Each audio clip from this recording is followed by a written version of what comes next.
الرجيم بسم الله الرحمن الرحيم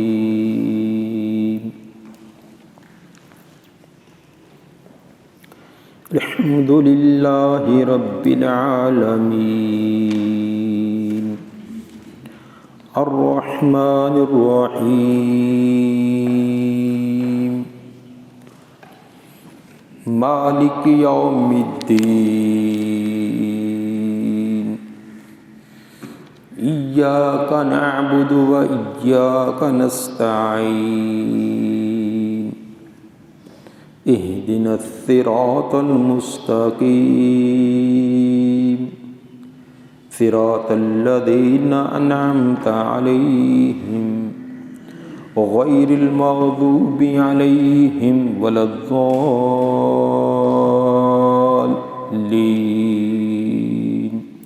آمين۔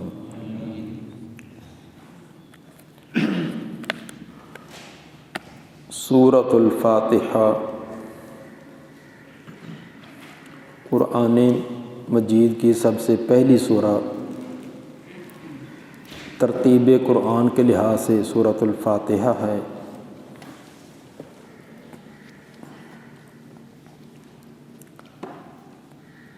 فاتحہ کا معنی کسی چیز کا آغاز اور ابتدا ہوا کرتا ہے۔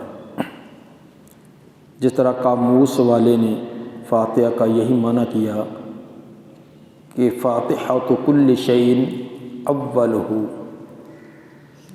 کسی چیز کا فاتحہ اس کی ابتدا ہوا کرتی ہے۔ لغوی طور پر فاتحہ کا معنی کھولنا ہوتا ہے۔ فاتحہ یفتح سے اسم فاعل، فاتحہ کھولنے والی۔ تو جو کسی چیز کو کھولنے والی ہوتی ہے وہ اس کی کا ابتدا اور آغاز ہی ہوا کرتا ہے۔ اس کو سورۃ الفاتحہ اس لیے کہا جاتا ہے کہ قرآن کا آغاز اس سے ہوا، اسی طرح نماز کا آغاز بھی اسی سے ہوتا ہے، اور ہر کام کی ابتدا اللہ کی تعریف سے ہی کرنی چاہیے۔ صحیح احادیث میں اس سورہ مبارکہ کے اور بھی کئی ایک نام آئے ہیں۔ مثلا سورۃ الصلاۃ، وہ سورت جس کو الصلاۃ نماز کہا گیا ہے، کیونکہ نماز کا یہ بنیادی رکن ہے، اس لیے اس سورہ مبارکہ کو الصلاۃ بھی کہا گیا ہے۔ اسی طرح سورۃ الحمد، وہ سورہ جس کا آغاز الحمدللہ رب العالمین سے ہوتا ہے، یا تمام کی تمام تعریفات اللہ تعالیٰ کے لیے ہیں۔ اس سورت کا آغاز جو ہے وہ الحمدللہ اللہ کی تعریفات سے ہوتا ہے، اس کا نام سورۃ الحمد بھی رکھا گیا ہے۔ اسی طرح اسب المثانی، 7 آیات جو بار بار دہرائی جانے والی ہے، چونکہ یہ سورہ مبارکہ 7 آیات پر مشتمل ہے، اس کو سب المثانی بھی کہا گیا ہے۔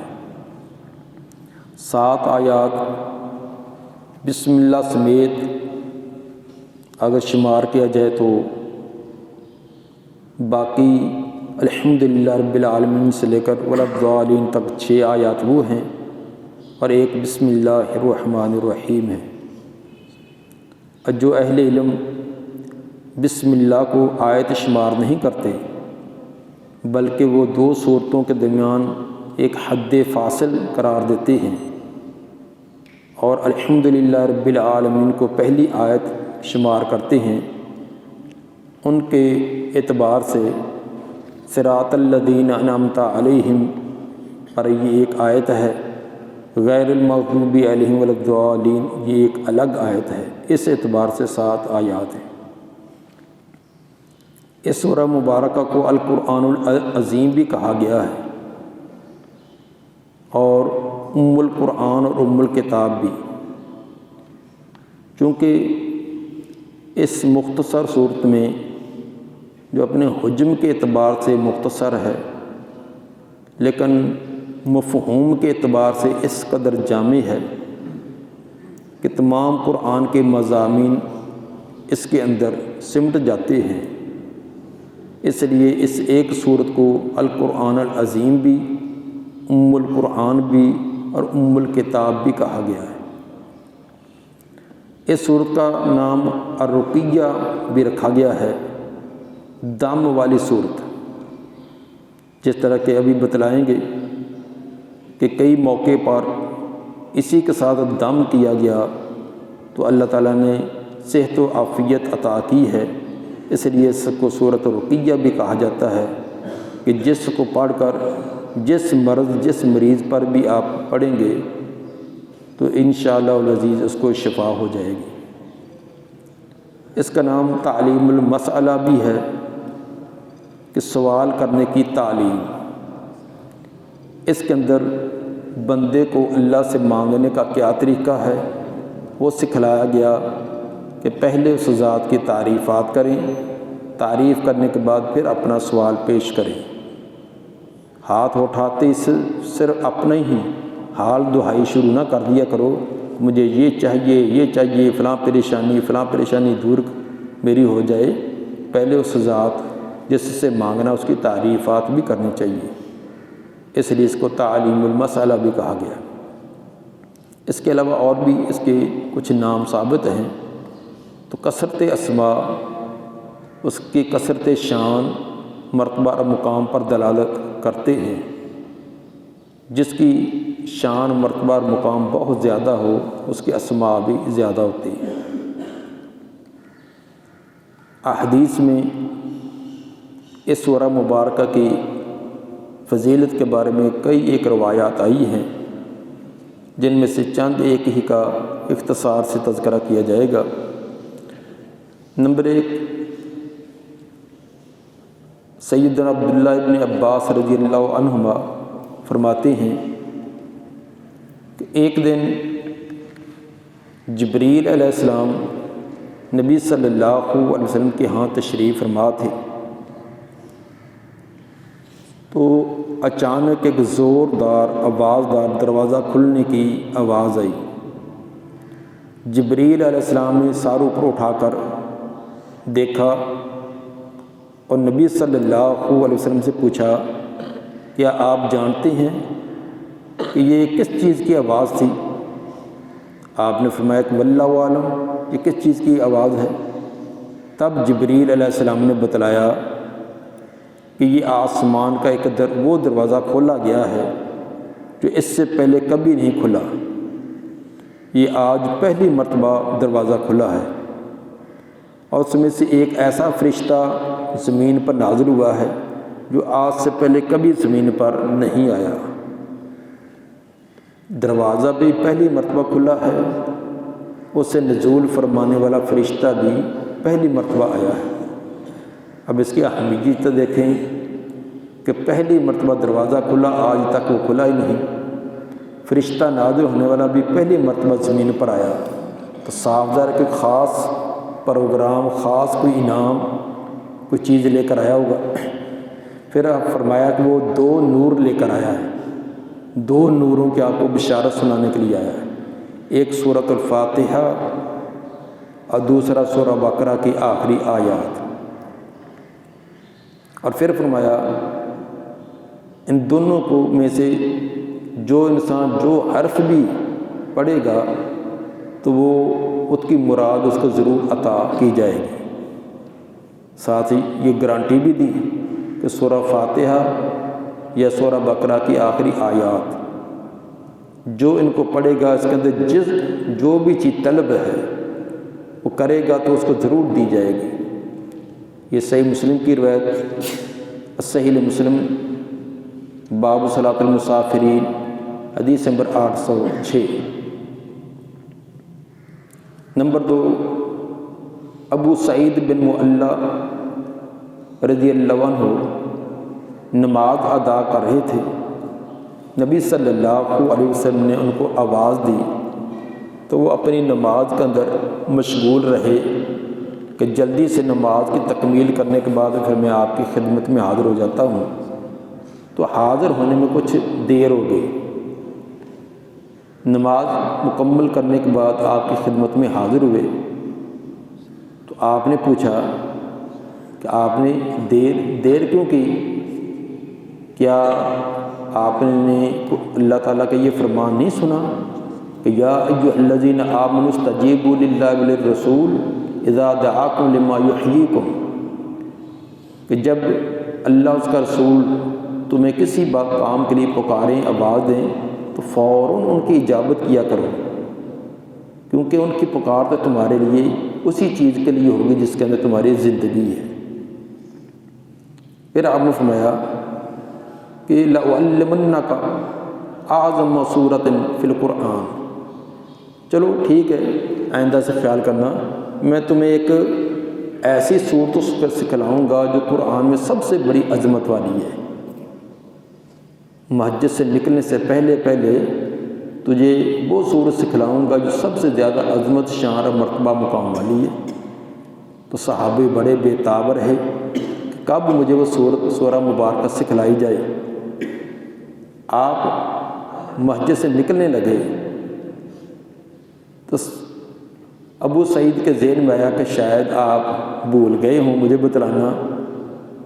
جلدی سے انہوں نے عرض کیا اللہ کے رسول آپ نے وعدہ کیا تھا سورت سکھلانے کا۔ آپ نے فرمایا کہ ہاں بتلاتا ہوں، وہ ہے الحمدللہ رب العالمین الرحمن الرحیم، آخر تک یہ سورہ فاتحہ۔ اور فرمایا کہ وَيَا سَبُ الْمَثَانِي وَالْقُرْآنِ الْعَظِيمِ الَّذِي أُوتِيتُهُ، یہ 7 آیات سب المثانی جو بار بار دہرائی جاتی ہیں، ہر نماز کا دہرائی جانے والی یہ 7 آیات والی صورت، اور یہی قرآن عظیم ہے، یعنی پورے کے پورے قرآن کا خلاصہ اس میں ہے۔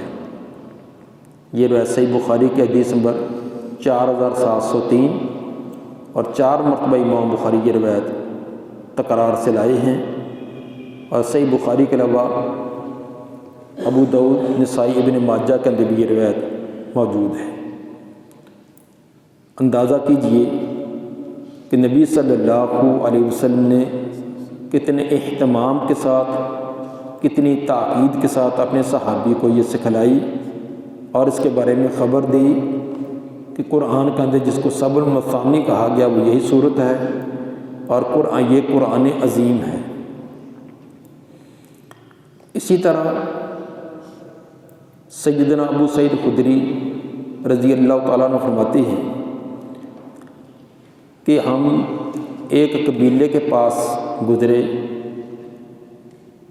مسافر لوگ تھے، شدید کے بھوک پیاس تھی، تو ہم نے ان سے ضیافت کا مطالبہ کیا۔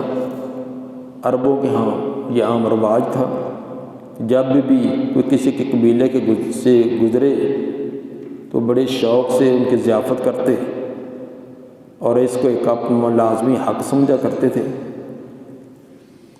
لیکن وہ کچھ ایسی سخت کھردری طبیعت کے لوگ تھے، انہوں نے ضیافت سے انکار کر دیا۔ تو صحابہ نے انہوں نے کہا کہ چلو جو اپنے پاس کوئی تھوڑا بہت ہے اس سے بسر اوقات کرتے ہیں، تو صبح کو یہاں سے کوچ کریں گے۔ اتفاق ایسا ہوا کہ انہی کے سردار کو ایک سانپ نے ڈس لیا۔ ان کے مرد حضرات اکثر کہیں گئے ہوئے تھے، تو جو چند ایک تھے انہوں نے اس کا بہت علاج معالجے کی کوشش کی، لیکن مرض بڑھتا گیا۔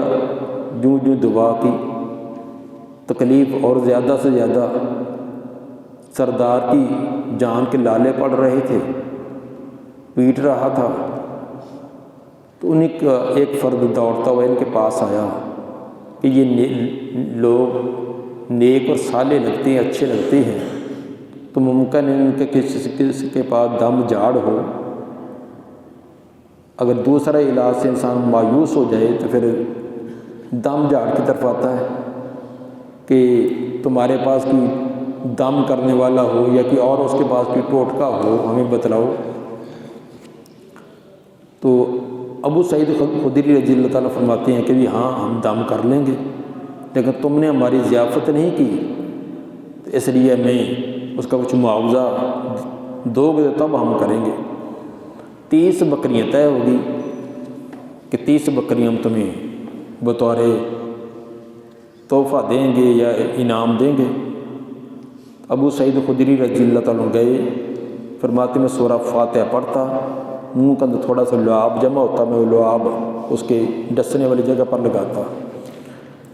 جب میں نے دم کیا تو دم کرتے ہی ایسے وہ ہو گیا کہ جیسے اس کو کبھی زندگی میں کچھ ہوا ہی نہیں، فوراً بالکل ٹھیک اور صحیح سلامت ہو گیا۔ پھر انہوں نے 30 بکریاں انعام میں دی بھی۔ صحابہ کو تھوڑا سا تردد ہوا کہ یہ قرآن پڑھ کر ہم نے دم کیا ہے تو پتہ نہیں اس کی اجرت ہمارے لیے درست ہے یا درست نہیں، کیونکہ یہ تو فی سبیل اللہ کام کرنا چاہیے، دم وغیرہ پر اجرت نہیں ہونی چاہیے۔ واپس آ کر نبی صلی اللہ علیہ وسلم کو بتلایا، آپ نے اس کو جائز قرار دیا، بلکہ فرمایا کہ میرا بھی اس میں سے حصہ نکال لو تاکہ تمہارا تردد اور ختم ہو جائے۔ یہ صحیح بخاری کتاب فضائل القرآن حدیث نمبر 5007۔ اس سے بھی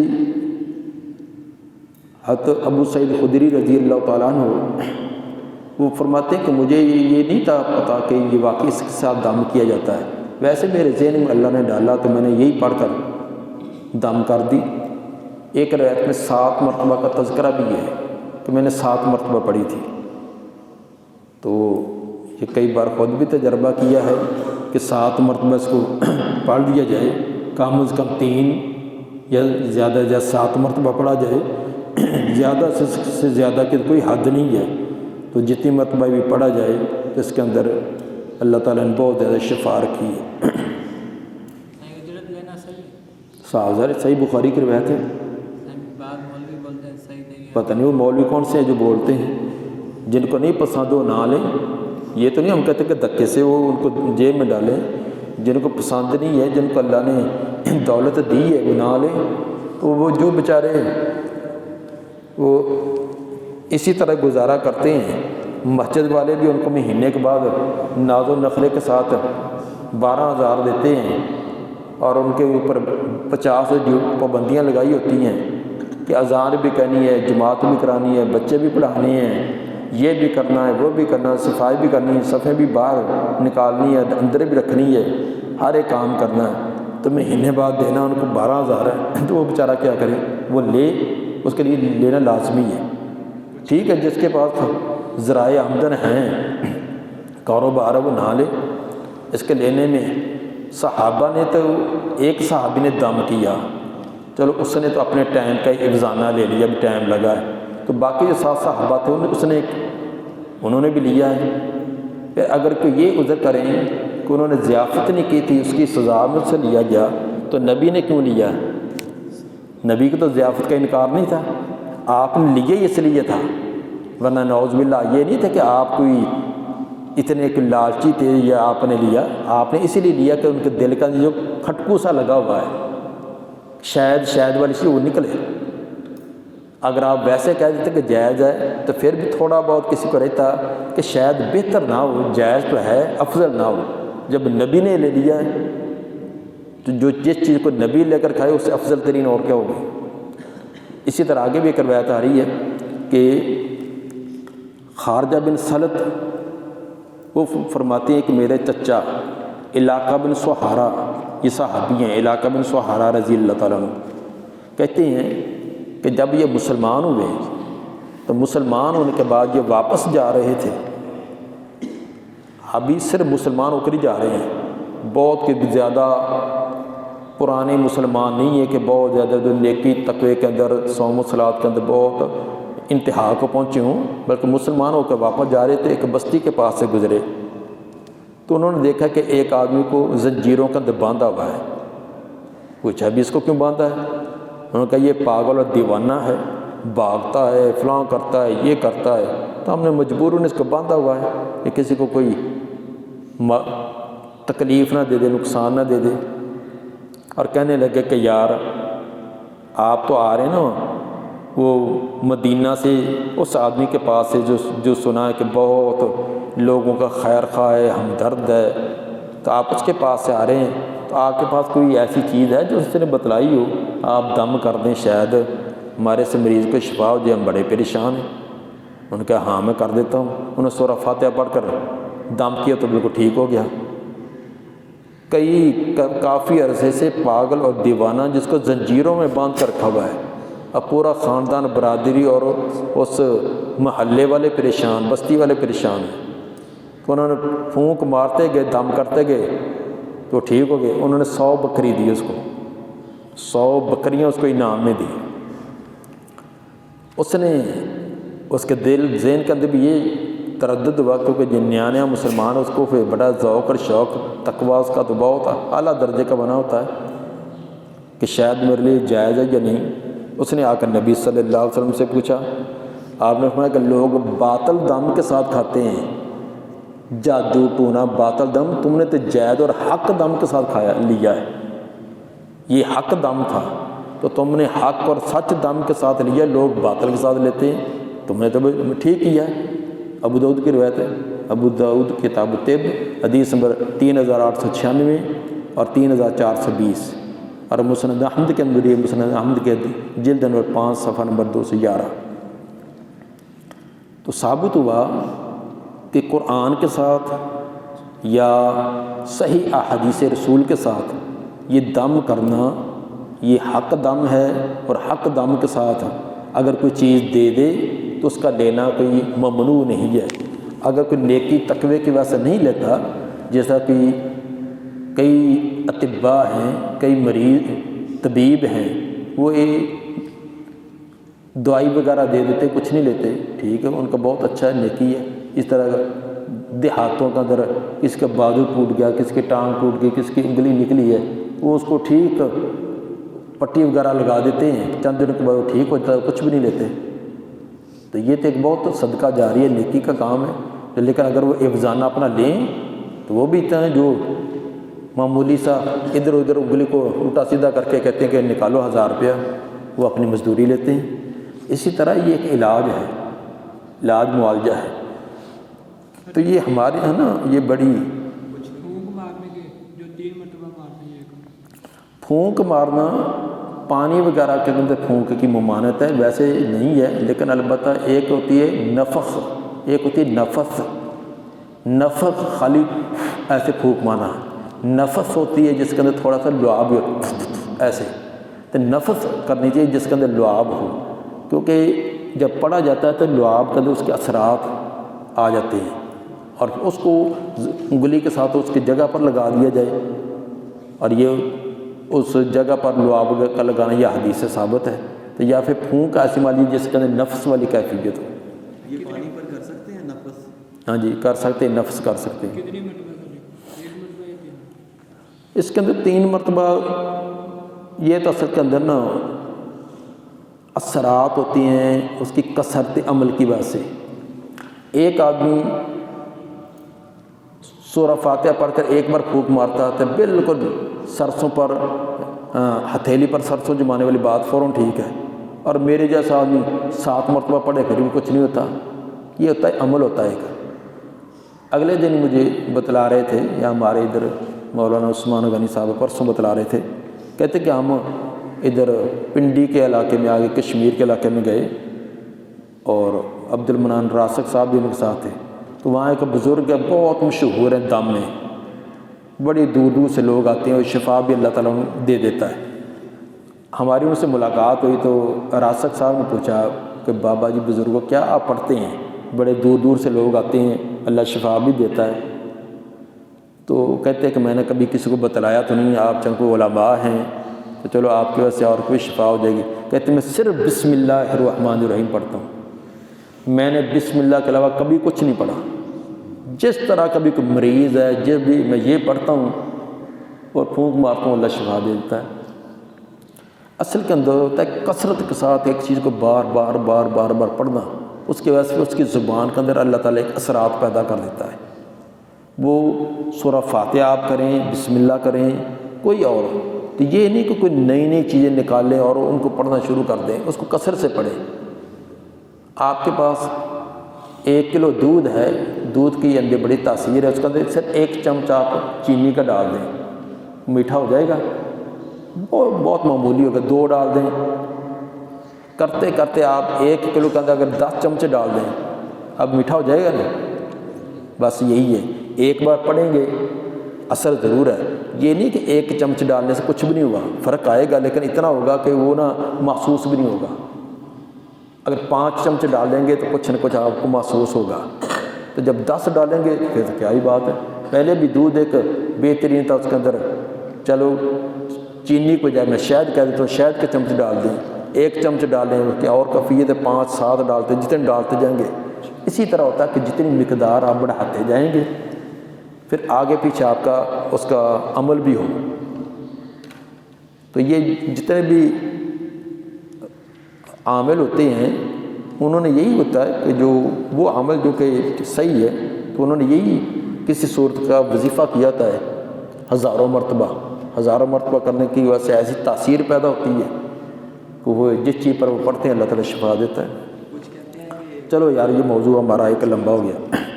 تو بہرحال بات ہو رہی تھی اس سورۃ الفاتحہ کے بہت سارے فضائل ہیں جن میں سے چند ایک ہی بیان کیے ہیں، اور سنن نسائی کے حدیث نمبر 915 کے اندر حضرت ابی بن کعب رضی اللہ تعالیٰ عنہ نبی صلی اللہ علیہ وسلم سے مرفوع بیان کرتے ہیں کہ سورہ فاتحہ جیسی کوئی صورت نہ تورات کے اندر نازل کی گئی، نہ انجیل کے اندر، نہ خود قرآن کے اندر، یہ نہ تورات میں نہ انجیل میں نہ قرآن کے اندر اس جیسی اس کوئی اور صورت ہے۔ اب اندازہ کرے کہ کس قدر اس کی فضیلت ہے۔ تو یہی وجہ اس کو نماز کا ایک لازمی جز قرار دیا گیا ہے، نماز کے اندر پڑھنا اس کا لازمی و ضروری ہے۔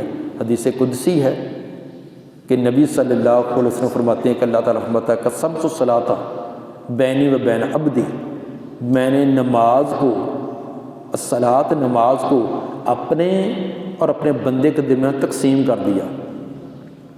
پھر آگے تقسیم جب اس کی وضاحت کی، وہ کیا کی کہ جب بندہ کہتا ہے الحمدللہ رب العالمین، اللہ تعالیٰ فرماتا ہے اللہ نے بندے نے میری تعریف کی، الرحمن الرحیم مالک یوم الدین، ایاک نعبد، یہ مشترکہ آ گئی، پہلے اللہ کا حصہ ہے، ایاک نعبد و ایاک نستعین، یہ آدھی اللہ کے لیے آدھی بندے کے لیے، آگے بندے کی التجائیں شروع ہو گئی۔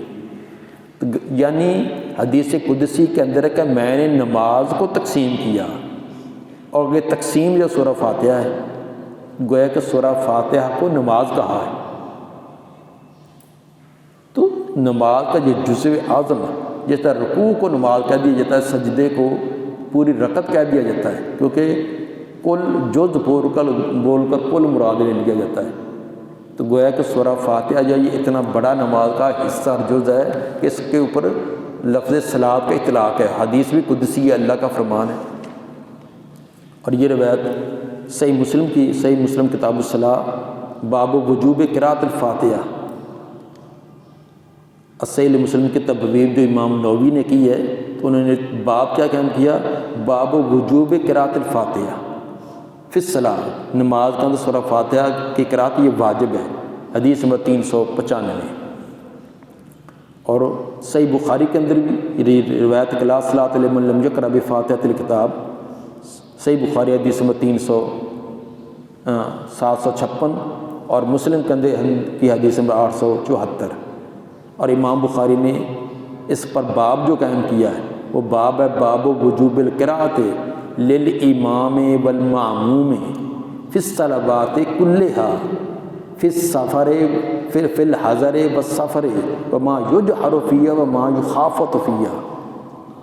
امام بخاری رحمہ اللہ نے تو کوئی اس کی کسی قسم کی گنجائش چھوڑی نہیں ہے کہ باب ہے کہ قراءت کرنا واجب ہے امام کے لیے، مقتدی کے لیے، تمام کی تمام نمازوں میں، تمام سے مراد کوئی فرض ہے، نفل ہے، منفرد کی ہے، امام کے ساتھ ہے، وہ سری قراءت والی ہے، جہری قراءت والی ہے، عیدین ہے، جمعہ ہے، جو بھی جس پر صلاۃ کا لفظ بولا جاتا ہے۔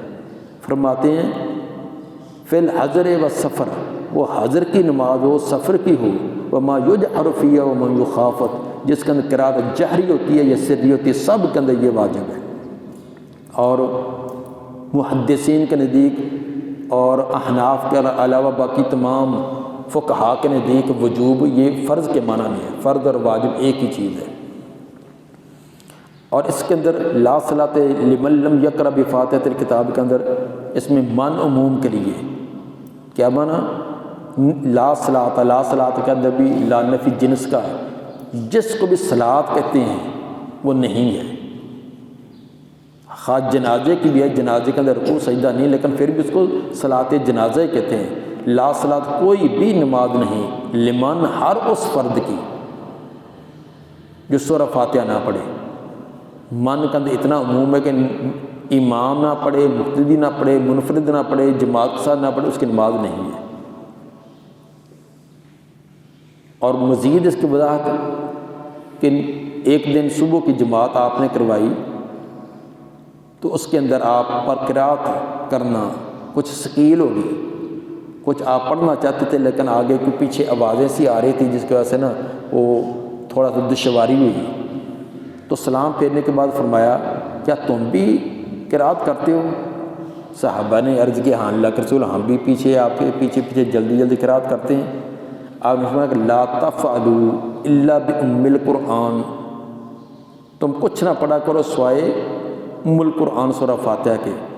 وہ اس لیے لازمی ہے کہ فإنہ لا صلاۃ لمن لم یقرأ بها، جو سورہ فاتحہ نہیں پڑھتا اس کی تو نماز ہی نہیں۔ سورہ فاتحہ پڑھا کرو، اس کے علاوہ کچھ نہ پڑھو۔ یہ صبح کی نماز ہے جس کے اندر قرات جہری ہے، تو منع کرنا کیا آپ نے ما فوق الفاتحہ، جو صحابہ پڑھ رہے تھے آپ کو قرات کرنا دشوار تھی، تو آپ نے کہا کہ فجر کی نماز سری نہیں ہے، فجر کی نماز کا تذکرہ جو جہری ہوتی ہے، تو سورہ فاتحہ کے علاوہ کچھ نہ پڑھو۔ یہ اس وقت آپ نے فرمایا تھا لا صلاۃ لمن لم یقرأ بفاتحۃ الکتاب۔ یہ روایت سند کے اعتبار سے بالکل صحیح، سنن ابی داؤد کی حدیث نمبر 823، جامع ترمذی کی حدیث نمبر 311 اور سنن نسائی کی حدیث نمبر 921۔ اب اس کے اندر بالکل وضاحت ہے، کسی قسم کا اس میں نہ کہ جول ہے نہ کہ اور اس کے اندر اپنے کے سگڑے کبرے نکال کر کوئی غلط مفہوم نکالا جا سکتا ہے۔ بالکل واضح کلیئر کٹ بات ہے کہ سورہ فاتحہ یہ پڑھنی لازمی اور ضروری ہے۔ سیدنا ابو ہریرہ رضی اللہ تعالیٰ عنہ یہ روایت کے راوی ہیں، انہوں نے جب یہ فرمایا کہ لا صلاۃ لمن لم یقرأ بفاتحۃ الکتاب، تو ان کے شاگرد نے پوچھا کہ اگر ہم امام کے پیچھے ہوں، کیونکہ شاگرد کے ذہن میں یہ بات آئی کہ جب قرآن پڑھا جائے تو اس کا سننا لازمی ہے، وَإِذَا قُرِئَ الْقُرْآنُ فَاسْتَمِعُوا لَهُ وَأَنصِتُوا لَعَلَّكُمْ تُرْحَمُونَ، یہ آیت ان کے شاگرد کے ذہن میں تھی۔ بھی حضرت الاستاد اگر ہم امام کے پیچھے تو پھر کیسے کریں؟ حضرت ابو ہریرہ رضی اللہ تعالیٰ نے فرمایا من صلی صلاۃ لم یقرأ فیہا بأم القرآن فہی خداج، جو سورہ فاتحہ نہیں پڑھتا اس کی نماز خداج، بیکار ہے، بیکار رد ہے، 3 مرتبہ کہا۔ شاگرد نے پوچھا اگر ہم امام کے پیچھے انا نکون وراء الامام، ہم امام کے پیچھے تو پھر کیا کریں؟ قال اقرأ بہا فی نفسک، حضرت ابو ہریرہ رضی اللہ تعالیٰ عنہ فرماتے ہیں کہ اقرأ بہا فی نفسک، پھر اس کو ایسا پڑھا کر۔ اقرأ بہا فی نفسک کا معنی یہ نہیں کہ نفس کا سوچ لے، یہ بڑی غلط تعویلیں کی جاتی ہے۔ نبی کے الفاظ کو، صحابہ کے الفاظ کو اس کو تعویلیں کی جاتی ہے کہ اقرأ بہا فی نفسک کا معنی اپنے نفس کا اندر توجہ کر۔ اقرأ قرات کسے کہتے ہیں؟ قرات کہتے ہیں جس کو زبان سے پڑھا جائے، سوچنے پر قرات کا لفظ نہیں بولا جاتا۔ انہوں نے کہا اقرأ، قارا یقرأ کو ہونا تھا زبان سے کسی لفظ کو ادا کرنا، پڑھنا، لیکن پڑھنا کیسے؟ فی نفس کا، جس کی آواز تجھے پتہ چلے تو تیرے دائیں بالے والے کو پتہ نہ چلے۔ یہ روایت صحیح مسلم کی ہے، صحیح مسلم کے حدیث نمبر 395، اور اس طرح ابو داؤد کے حدیث نمبر 821، جامع ترمذی کا حدیث نمبر 2953، اور سنن نسائی کے اندر بھی روایت ہے۔ اور بھی بہت ساری روایات ہیں جن کے اندر یہ واضح طور پر دلیل ہے کہ سورہ فاتحہ کا امام، مقتدی، امام کے پیچھے منفرد کوئی بھی نماز اس کے اندر پڑھنا لازمی ہے، اس کے بغیر نماز نہیں ہے۔ باقی رہا کہ بعض لوگوں کا یہ تعارض ثابت کرنا کہ وَإِذَا قُرِئَ الْقُرْآنُ فَاسْتَمِعُوا لَهُ وَأَنصِتُوا، تو اس کے اندر تعارض ہے، تو اس کے اندر کوئی تعارض نہیں ہے۔ یہ تو ہے کہ ماں فوق الفاتحہ، فوق فاتحہ یہ خاص ہے، اور یہ تو تمام کا اصول ہے۔ اصول فقہ کے کتب کے اندر بھی یہ لکھا ہوا ہے، ایک حکم عام ہوتا ہے کہ خاص ہوتا ہے، جب عام اور خاص دونوں میں آ جائے تو اس پر خاص پر عمل ہوتا ہے۔ ایک مطلق ہوتا ہے کہ مقید ہوتا ہے، مطلق مقید آ جائے تو مقید پر عمل ہوتا ہے، اور اس کی بے شمار انہوں نے خود مثالیں دی ہیں۔ اس لیے حضرت ابو ہریرہ رضی اللہ تعالیٰ عنہ سے پوچھا بھی گیا کہ امام کے پیچھے ہوں تو ہم کیسے پڑھیں، تو ان کو بولا سکتے میں پڑھو، سکتوں میں۔ سکتہ کیسے؟ امام الحمدللہ رب العالمین کہہ کر خاموش ہو اس کی خاموشی کے دوران۔ تو نبی صلی اللہ علیہ وآلہ وسلم کی قرأت کا طریقہ بھی یہ تھا کہ آپ ایک ایک آیت پڑھتے، اس پر وقف کرتے آگے۔ تو ہمارے ائمہ بھی ماشاءاللہ ایسے ہیں کہ وہ بڑا کارنامہ سمجھتے ہیں کہ ہم سورہ فاتحہ ایک سانس میں پڑھ ڈالیں، ایک سانس میں پڑھیں، پیچھے والوں کو پڑھنے نہ خود پڑھنے کا موقع نہ دیں، تو وہ سمجھتے کہ ہم بڑا کامیابی۔ یہ غلط طریقہ ہے، ایسے نہیں پڑھنا چاہیے۔ ایک آیت پڑھیں، اس پر وقفہ کریں، اس وقفے کے دوران پیچھے مقتدی پڑھیں۔ یہ حضرت ابو ہریرہ رضی اللہ تعالیٰ نے فرمایا کہ سکتوں کے درمیان پڑھیں۔ یہ کتاب القراءۃ البیہقی اس کی صفحہ نمبر 54 جو طبع دہلی ہے اس کے اندر یہ موجود ہے۔ شیخ موطا امام مالک کی روایت ہے کہ عبداللہ بن عمر رضی اللہ تعالیٰ عنہ کا اپنا فعل تھا کہ وہ سورۃ فاتحہ نہیں تھے پڑھتے، صحیح روایت ہے نافع سے۔ کیا کیسے وہ کہ وہ نماز میں خود نہ قرأت نہیں تھے کرتے سورۃ فاتحہ کی؟ نہ، سورہ فاتحہ کے نہیں ہوں گے، قرأت کا لفظ ہے، قرأت کا لفظ۔ اس کو دیکھیں کہ فاتحہ کا لفظ یہ ممکن ہی نہیں ہے ان سے یہ ہو کہ وہ فاتحہ کی قرأت نہیں کرتے۔ قرأت کے لفظ ہیں، یہی تو دھوکہ دیا جاتا ہے۔ قرأت کے لفظ ہے، قرأت ما فوق الفاتحہ ہے، اس کو قرأت کیا ہے، فاتحہ کا الگ نام رکھا گیا ہے۔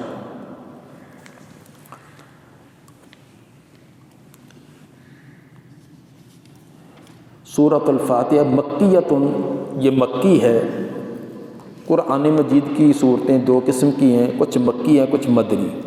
جو ہجرت سے پہلے نازل ہوئی ان کو مکی کہا جاتا ہے، جو ہجرت کے بعد نازل ہوئی ان کو مدنی کہا جاتا ہے۔ مکی کا یہ معنی کرنا کہ جو مکہ میں نازل ہوئی ہے وہ مکی ہے، جو مدینہ میں نازل ہوئی وہ مدنی، یہ بات درست نہیں ہے، کیونکہ اس اعتبار سے تو کچھ صورتیں وہ بھی ہیں جو بدر میں نازل ہوئی ہیں، جو نہ مکہ تھا نہ مدینہ تھا، کچھ احد میں، کچھ اور اسفار میں، کچھ غزوات کے دوران، حالانکہ قسمیں تو دو ہی ہیں۔ اس لیے صحیح جو تقسیم وہ یہی ہے کہ ہجرت سے پہلے جتنی بھی نازل ہوئی، خواہ وہ مکہ کے اندر نازل ہوئی یا مکہ کے باہر، وہ تمام کی تمام مکی ہیں، اور ہجرت کے بعد جتنی بھی نازل ہوئی، خواہ مدینہ کے اندر یا مدینہ سے باہر یا ہجرت کے بعد دوبارہ آپ مکہ میں تشریف لائے وہاں نازل ہوئی ہیں، وہ سب مدنی ہیں۔ قرآن میں مکی صورتیں جن پر اتفاق ہے وہ 82 صورتیں ہیں، 82 صورتیں مکی ہیں، اور 20 صورتیں جن کے مدنی ہونے پر اتفاق ہے، 20 صورتیں مدنی ہیں جن کے مدنی ہونے پر اتفاق ہے، اور 12 صورتیں وہ جو مختلفی ہیں۔ مختلفی کا معنی بعض نے ان کو مکی اور بعض نے ان کو مدنی کہا ہے۔ اس طرح 114 صورتوں کی تقسیم کے اندر 82 مکی ہیں، 20 مدنی اور 12 مختلفی ہیں۔ مکی اور مدنی کہنے کا مطلب اکثریت اور اغلبیت کے اعتبار سے ہوتا ہے۔ اکثریت اور اغلبیت کا معنی کہ جس صورت کو ہم کہتے ہیں کہ یہ مکی ہے، اس کا معنی اس کی اکثر آیات مکی ہے۔ یہ معنی نہیں ہوتا اس کی پہلی آیت سے لے کر آخری آیت تک تمام کی تمام مکی ہی ہوں، بلکہ مطلب یہ ہوتا کہ اس کی اکثر صورتیں جو وہ ہجرت سے پہلے نازل ہوئی ہیں، اور مدنی کا مطلب یہ ہوتا کہ اس کی اکثر آیات مدنی ہیں۔ اور یہ عین ممکن ہے، صرف ممکن نہیں بلکہ ہے بھی، کہ مکی صورتوں کے اندر مدنی آیات ہیں اور مدنی صورتوں کے اندر مکی آیات بھی ہیں۔ دوران تفسیر اس ساتھ اشارہ کیا بھی جائے گا کہ یہ مکی صورت ہے لیکن اس کے فلاں فلاں آیت وہ مدنی ہے، اور یہ مدنی صورت ہے لیکن اس کے فلاں فلاں آیت وہ مکی ہے۔ بہرحال مکی اور مدنی کا یہ مطلب ہوتا ہے۔ وَهِيَ سَبْعُ آیات، اس کی 7 آیات ہیں۔ 7 آیات کا مطلب پہلے بتلا دیا۔ الفاظ اس کے اندر 25 الفاظ ہیں اور 123 اس کے اندر حروف ہیں۔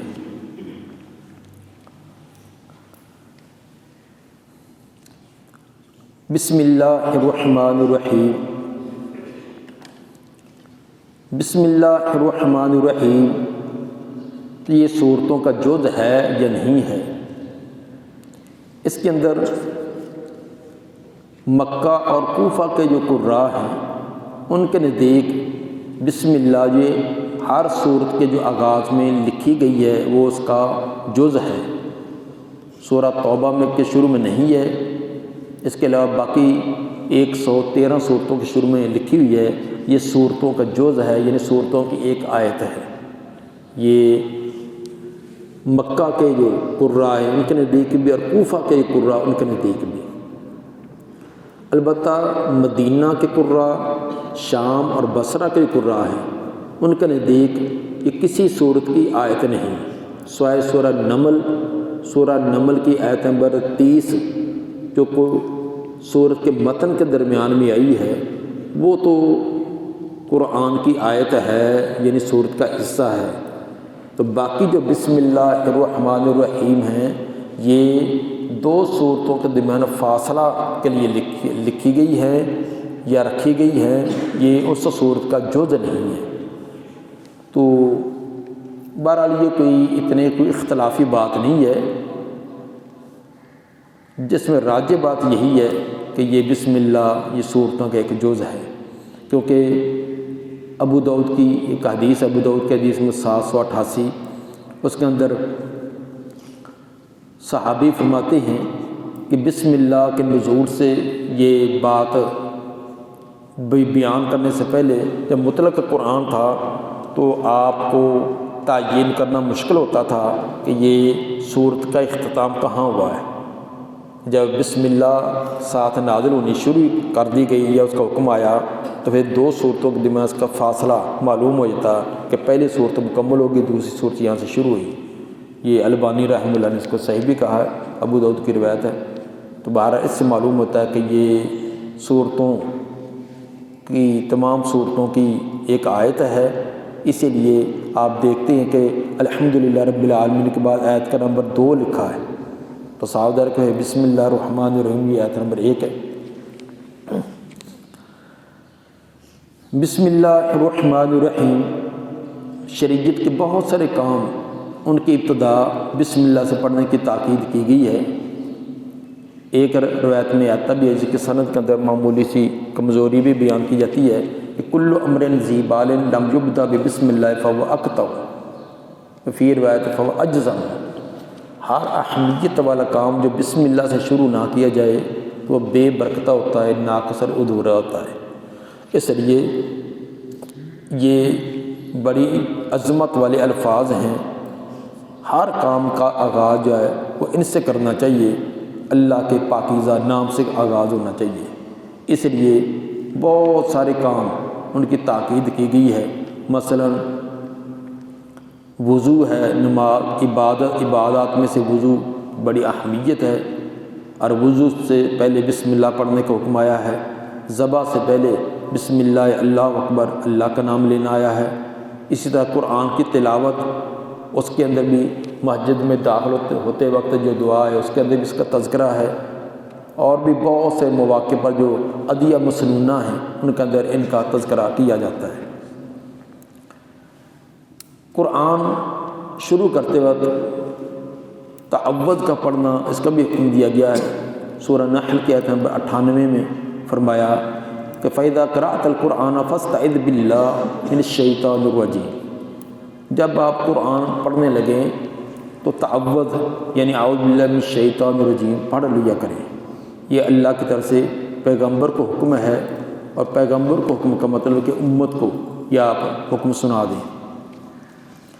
اس لیے قرآن کی تلاوت سورت کے آغاز سے کریں یا وسط سے کریں تو تعوذ پڑھ لینا بڑی اہمیت والا ہے اور اس کا حکم دیا گیا ہے۔ وجہ یہ ہے کہ شیطان ایک غیر مرئی دشمن ہے، غیر مرئی جو ہمیں نظر نہیں آتا۔ تو جو مرئی دشمن ہے اس سے تو ہم کچھ نہ کچھ دفاع کر سکتے ہیں، ہاتھ پاؤں ماریں گے، کچھ وہ ہمیں لگائے گا کہ ہم اس کو لگائیں گے، چلو دفاع کر سکتے ہیں۔ لیکن یہ شیطان جو ہمیں نظر نہیں آتا کہ یہ چاروں طرف سے، آگے سے، پیچھے سے، دائیں بائیں، اوپر نیچے سے حملہ کرنے کی کوششیں کرتا ہے، اور اس نے اللہ کے دربار میں قسم اٹھائی تھی کہ میں اس کو چاروں طرف سے حملہ کرنے کی اور اس کو گمراہ کرنے کی کوشش کروں گا۔ اور انسان کے اندر خون کی طرح جیسے خون چلتا ہے تو انسان کو احساس نہیں، اس طرح یہ گمراہ کرنے کے لیے یہ کوششیں کرتا رہتا ہے۔ تو اس سے بچاؤ کا ذریعہ اگر ہم خود کوشش کریں کہ ہم اس کا مقابلہ کر لیں گے تو یہ ممکن نہیں ہے۔ تو ہم اپنے خالق اور مالک کو پکارتے ہیں کہ یا اللہ اس مردود سے ہمیں بچائے رکھنا، ہم تو اس سے نہیں بچ سکتے، اس کے وار ہی ایسے ہیں، اس کے انداز اور طریقہ کار ہی ایسا ہے کہ یا اللہ تو ہمیں اس سے بچانا۔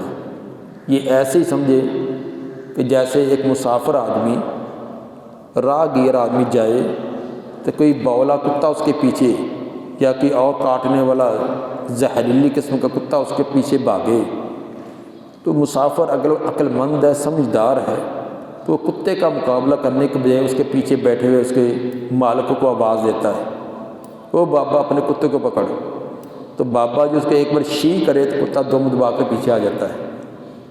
یہ عقل مند مسافر کی ایک کہانی ہے کہ وہ خود مقابلہ کرے گا تو کچھ وہ اس کو نقصان دے گا، وہ اس کو کرے گا مقابلہ نہیں، کچھ نہ کچھ نقصان اس کو کرانا ہی پڑے گا۔ لیکن اس نے اس کے مالکوں کو آواز دی اور مالک نے ایک بار اس کو معمولی سی دھمکی دھڑکا لگایا تو کتا دم دبا کے بیٹھ گیا۔ اسی طرح یہ کتے سے بھی زیادہ زہریلا دشمن ہمارے پیچھے ہمیشہ لگا رہتا ہے۔ تو جب ہم قرآن کھولتے ہیں یہ پورا جتن کرتا ہے کہ یہ اس عظیم کتاب رشد و ہدایت کا جو منبع ہے اس کی طرف نہ آئے، طرح طرح کے وسواس، خیالات اور ادھر ادھر کی باتیں یاد کروانا، دل میں اکتاہٹ ڈالنا کی کوشش کرتا ہے۔ تو ہم بھی اپنے خالق اور مالکوں کو پکارتے ہیں کہ یا اللہ یہ بولے کتے سے ہمیں بچانا۔ جب ہم اپنے خالق اور مالک کو پکارا تو اللہ نے ایک بار کہہ دیا کہ چل دفع ہو جا، اس نے اب مجھے یاد کر لیا ہے، اب اس نے مجھے مدد کے لیے پکار لیا، پیچھے ہٹ گیا۔ جب اللہ تعالیٰ نے ایک بار اس کتے کو شی کر دی اس کی کیا مجال ہے۔ تو اس لیے ہم بڑے اخلاص کے ساتھ ہی دعا التجا کیا کریں کہ اعوذ باللہ من الشیطان الرجیم۔ یہ شروع صورت میں ہو یا درمیان میں ہو، جب بھی پڑھنا ہے اس وقت اس کا اہتمام کرنا بہت اہم ہے۔ البتہ بسم اللہ الرحمن الرحیم کے بارے میں علماء نے کچھ یہ گنجائش دی ہے کہ اگر شروع صورت میں ہے جہاں یہ لکھی ہوئی ہے پھر تو پڑھنا یہ لازمی ہے، جیسے کہ بتلایا کہ صورتوں کا حصہ ہے۔ اگر وسط سے پڑھیں تو پھر اگر اس کو نہ بھی پڑھا جائے تو اس کے گنجائش ہے۔ مثلا آپ یہاں اتنا پڑھنا چاہتے ہیں اہدنا الصراط المستقیم، درس واضح کرنا چاہتے ہیں تو آج اس کے اندر اعوذ باللہ من الشیطان الرجیم اہدنا الصراط المستقیم پڑھ دیں، وہاں بھی اگر پڑھ دیں تو کوئی حرج نہیں ہے۔ اس حدیث کے مطابق ہر اہمیت والا کام بسم اللہ سے شروع کرنا چاہیے، تو اگر نہ بھی پڑھے تو اس میں نہیں، لیکن تعوذ جو ہے وہ پڑھنا چاہیے۔ بسم اللہ الرحمن الرحیم، اللہ کے نام کے ساتھ، الرحمن جو بہت رحم کرنے والا، الرحیم اور بہت ہی مہربان ہے۔ بسم اللہ لفظ اللہ یہ اللہ کا ذاتی نام ہے۔ شیخ صاحب الرحمن کا بات بہت مہربان کر دیتے ہیں کہ ایک ہی بات ہے، آری بات وہ ابھی ہم نے وہ شروع نہیں کی، جو بات ہو جائے پھر اس کے بعد سوال کیا کریں، ابھی تو ہم نے لفظ اللہ کو شروع کیا ہے۔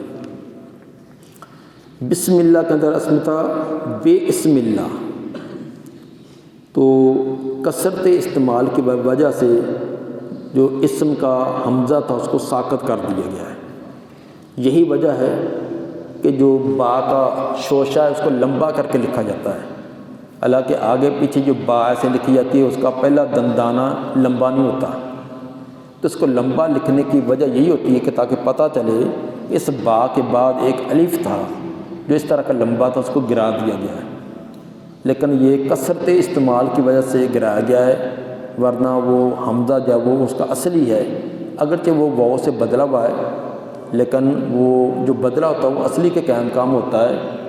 وہ حمزہ جو ایک حمزہ قطعی ہوتا ہے تو یہ حمزہ قطعی کے قائم مقام ہے، وہ گرتا تو نہیں ہے، لیکن یہ بسم اللہ کا کثرت استعمال کی وجہ سے گرا دیا گیا۔ لفظ اللہ کی بات تھی کہ لفظ اللہ یہ ذاتی نام ہے، اس کے علاوہ جتنے بھی اللہ تعالیٰ کے نام ہیں وہ تمام صفاتی ہیں۔ یہ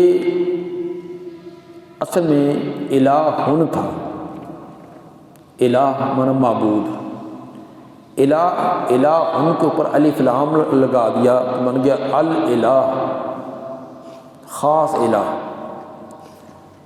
اور الف لام لگانے کی وجہ سے جو الہٌ کا حمزہ تھا اس کو ساکت کر دیا، بن گیا اللہ۔ تو دو لام ہم جن سے اکٹھے ہوئے پہلے کو دوسرے کو ادغام کر دیا، بن گیا اللہ۔ یہ صرف اسی ذات کے ساتھ خاص ہے، کائنات میں نہ کسی کے اوپر اس کا اطلاق کرنا جائز ہے اور نہ کسی نے کس پر اطلاق اس کا کیا ہے۔ اللہ تعالیٰ نے اپنا نام اتنا پاک رکھا ہے کہ مشرک سے مشرک کوئی قوم اور کوئی فرد بھی اپنے معبود کا نام وہ اللہ نہ رکھ سکا، اور نام انہوں نے لات رکھے، منات، عزا، طرح طرح کے نام رکھ دیے، لیکن اللہ آج تک کسی مشرک نے بھی اپنے معبود کا نام نہیں رکھا کہ یہ ہمارا اللہ ہے۔ یہ اتنا پاکیزہ نام ہے، جتنی بھی پہلی قومیں ان کے مشرکین کے جو ان کی داستانیں سن لیں، پڑھیں، ان کے معبودوں کے نام دیکھ لیں، مکہ کے جو مشرکین ان کے یہ دیکھ لیں، لیکن کسی نے بھی اپنے کسی معبود کا، کسی دیوتا کا، دیوی کا نام اللہ نہیں رکھا۔ یہ اس سے اتنا پاکیزہ نام ہے، اللہ نے کسی کو جرأت و ہمت نہیں دی۔ اور اس نام کے اندر جو معنوی طور پر اس کے اندر خوبیاں اور کمالات ہیں وہ تو بیان کریں تو بہت ایک لمبا ٹائم اسی میں گزر جائے، بس اتنا ہی سمجھ لیں اس کے اندر جتنا بھی حذف کرتے جائیں تب بھی اس ذات پر دلالت کرے گا، اور یہ صرف تمام ناموں میں سے صرف واحد یہی نام ہے۔ مثلا لفظ اللہ یہ اس ذات پر دلالت کرتا ہے، شروع والا حمزہ حذف کر دیں، باقی رہ جائے گا للہ، للہ ما فی السماوات والارض، پھر بھی اسی ذات پر دلالت ہے۔ لام پہلا حذف کر دیں، باقی بچے گا لہو، لہو ما فی السماوات والارض، پھر بھی اسی ذات پر دلالت ہے۔ دوسرا لام بھی حذف کر دیں، صرف هو اللہ الذی خالق الباری المصور، پھر بھی اسی ذات پر دلالت ہے۔ اس کا جتنا بھی حذف کرتے جائیں اس ذات پر تب بھی دلالت ہے، اور کائنات میں کوئی ایسا نام نہیں جس کے اندر اس کے اندر ایک آدھا بھی حذف کر دے تو اس کا مسمى پر اطلاق نہیں ہوگا۔ مثلا میرا نام بشیر ہے، با حذف کر دیں شیر، بشیر اور شیر اور شین کا حذف کر دیں اور کچھ بن جائے گا، کوئی ایک لفظ بھی حذف کر دیں اس کا اطلاق ختم ہو جائے گا۔ لیکن یہ صرف اللہ، لفظ اللہ کا یہ اللہ تعالیٰ نے کمال رکھا ہے کہ جتنا بھی حذف کرتے حتیٰ کہ اس کا ایک حرف بھی رہ جائے تب اسی ذات پر دلالت کرے گا۔ یہ عظیم نام اس کا۔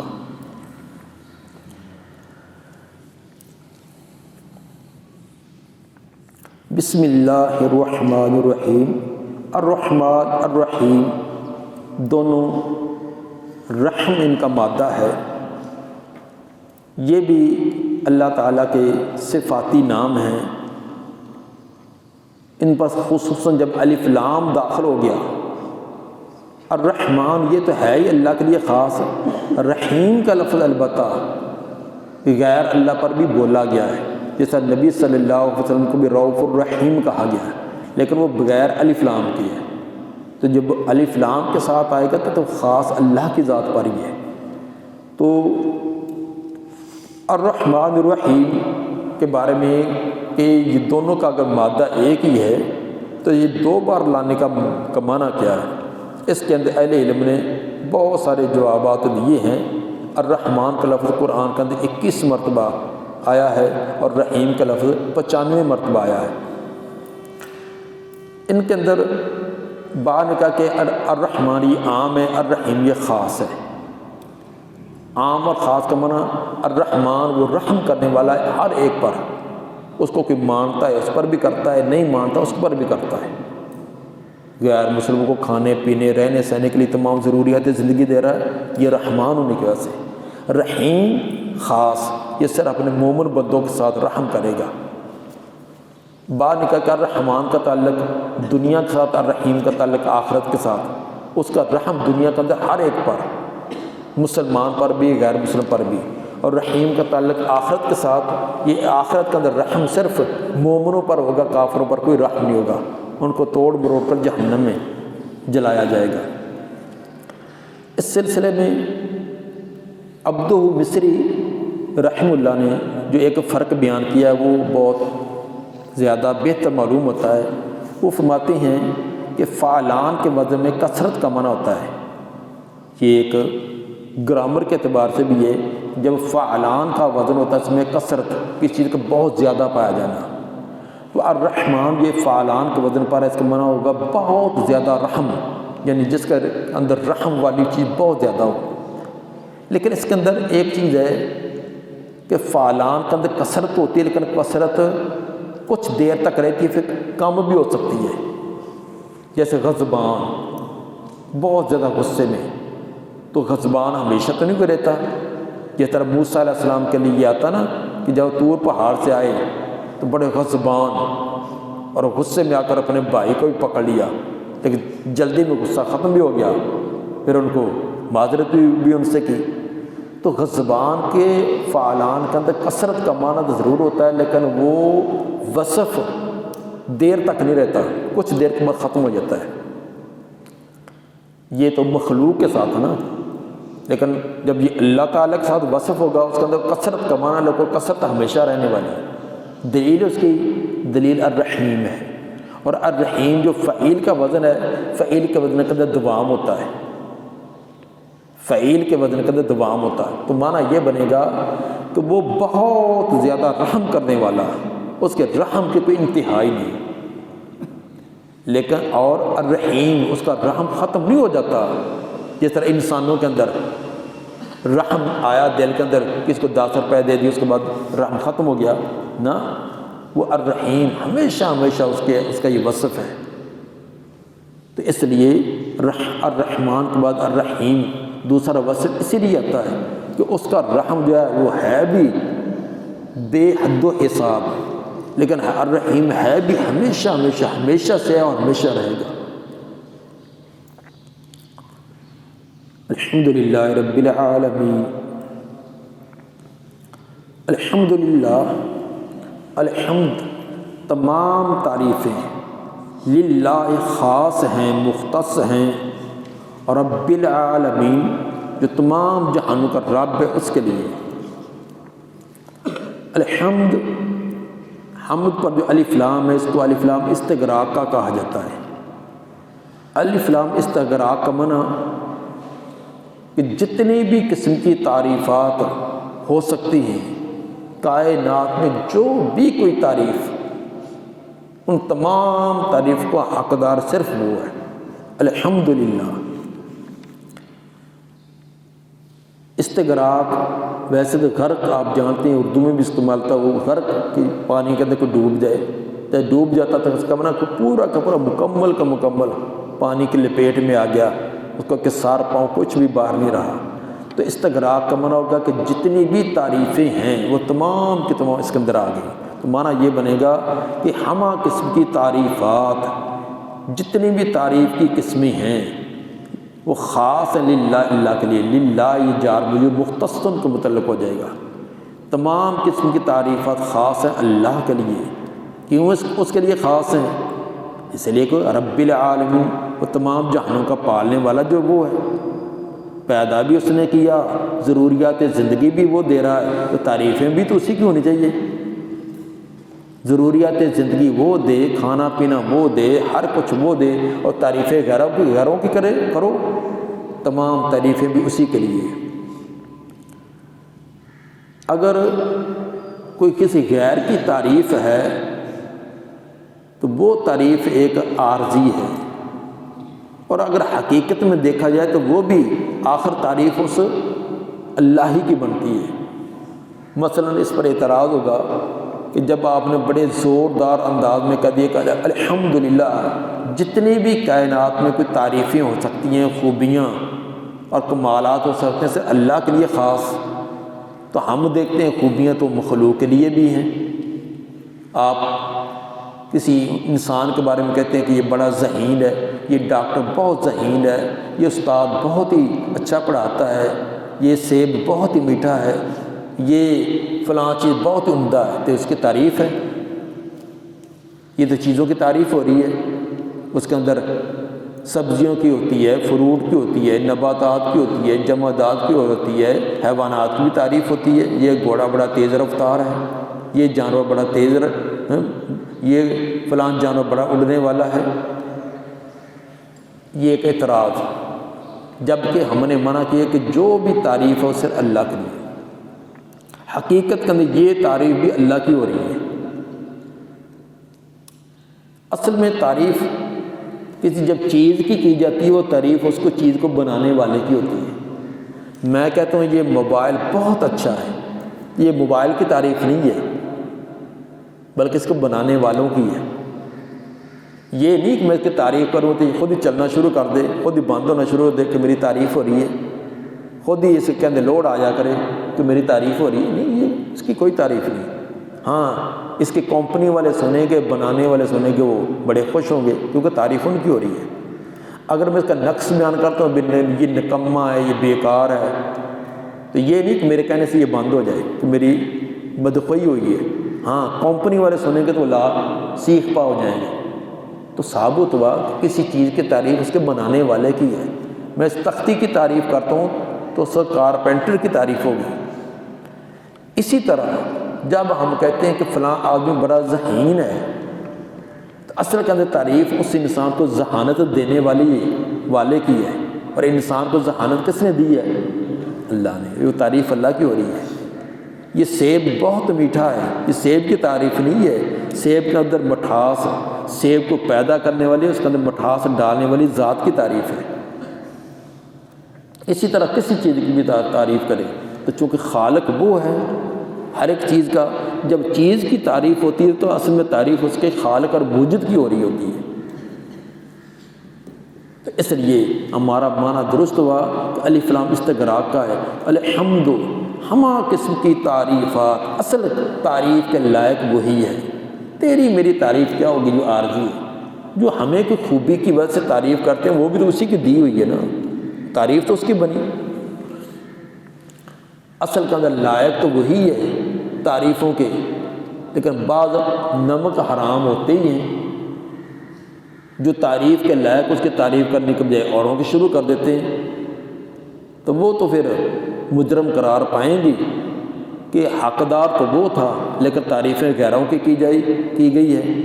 کوئی کسی آستانے پر بیٹھا ہوا گا رہا ہے کہ یہ مجھے دیتا ہے، کوئی کسی قبر پر بیٹھا ہوا کہہ رہا ہے، کوئی کسی شجر اور حجر کو اپنوں سمجھتا ہے کہ یہ مجھے یہ چیزیں دیتا ہے، تو وہ تو پھر اس طرح کے بد عقیدہ ایسے لوگ تو ہو ہی جاتے ہیں۔ تو لیکن حقدار وہی ہے۔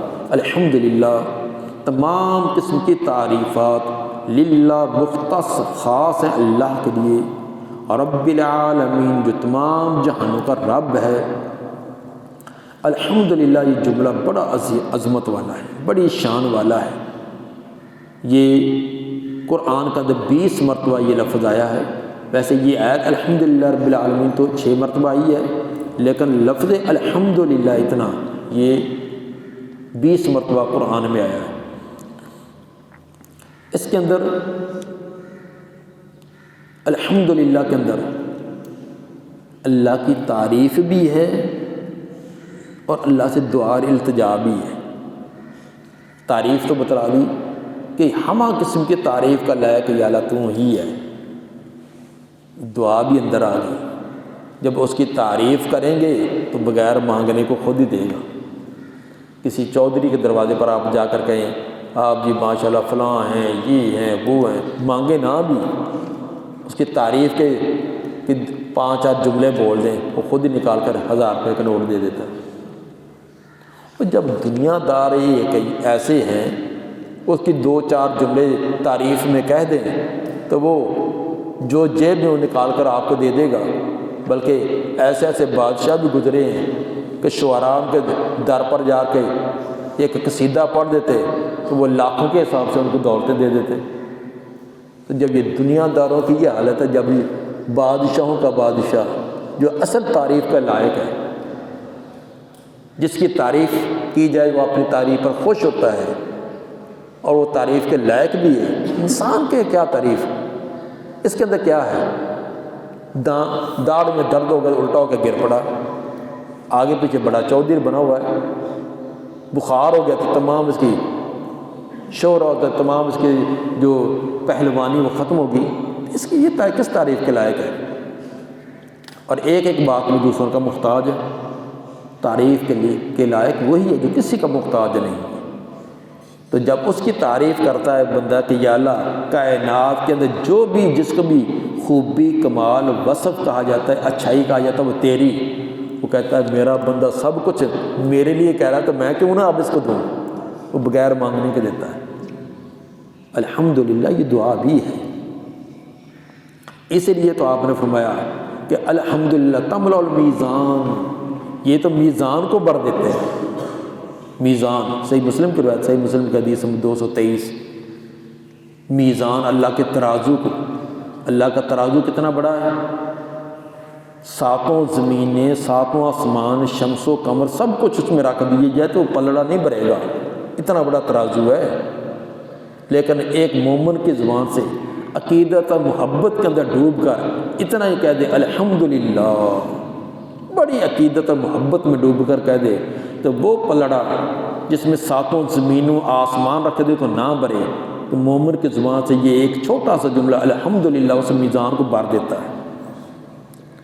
لیکن صرف زبان کی نوک سے نہ کہیں، دل کے گہرائیوں سے پورے محبت اور عقیدت میں یہ کہہ کر دیکھے تو اس کی لذتیں دیکھیں، فرشتے تیرے منہ کو چومنے کے لیے ترسیں گے۔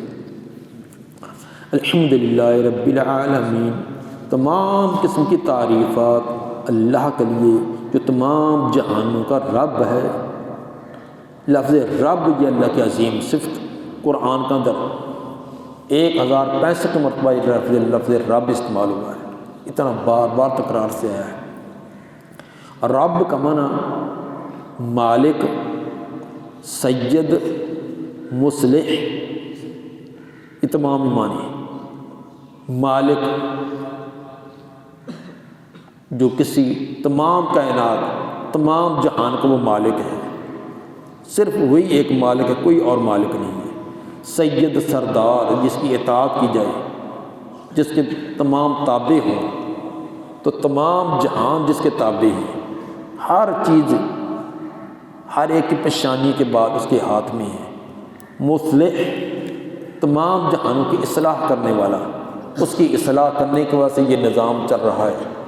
اگر سینکڑ کا 1000واں حصہ بھی وہ اپنی یہ نگہداشت و نگرانی سے چھوڑ دے تو یہ نظام اسی وقت تباہ و برباد ہو جائے۔ ہمہ وقت اس کی کیا مجال ہے، کتنے سیارے اور ستارے ہیں، کتنے تیز رفتاری سے گھوم رہے ہیں، 1000 میل فی سیکنڈ کی رفتار سے، 1000 میل فی سیکنڈ کی رفتار سے سیارے ایک دوسرے کے بالکل قریب سے گزرتے ہیں۔ کیا مجال ہے کہ ایک دوسرے سے رگڑ بھی کھائے، جس دن ایک دوسرے سے رگڑ بھی کھائی جہان ختم ہو جائے گا۔ زمین تو ان سیاروں کے مقابلے کے اندر ایک معمولی چیز ہے۔ سورج ایک بڑا سیارہ ہمیں نظر آتا، سورج زمین سے 14.5 کروڑ گنا بڑا، 14.5 کروڑ زمینیں ہوں تو سورج کے اندر سما جائیں، اور سورج اپنے 9 سیاروں کو لے کر ایک چھوٹی سی چیز بن جاتی ہے، اور پھر سورج اپنے پورے خاندان کو لے کر نظام شمسی کو لے کر اپنے بڑے سورج کے گرد گردش کرتا ہے، اور بڑا سورج اس طرح کے ہزاروں سورجوں کو لے کر وہ اپنے سے بڑے سورج کے گرد گردش کرتا ہے، اور اس کی رفتاریں کتنی ہیں، ہمارے اس سورج سے ہزاروں گنا تیز رفتار ہے، لاکھوں گنا بڑے بھی ہیں اور لاکھوں گنا ان کی رفتار بھی تیز ہے، حرارت بھی تیز ہے۔ تو اگر کسی موقع پر قریب گزرتے ہوئے ان کی رگڑ بھی لگی، ٹکرائیں نہیں، رگڑ بھی لگی، جہان ختم ہو جائے گا۔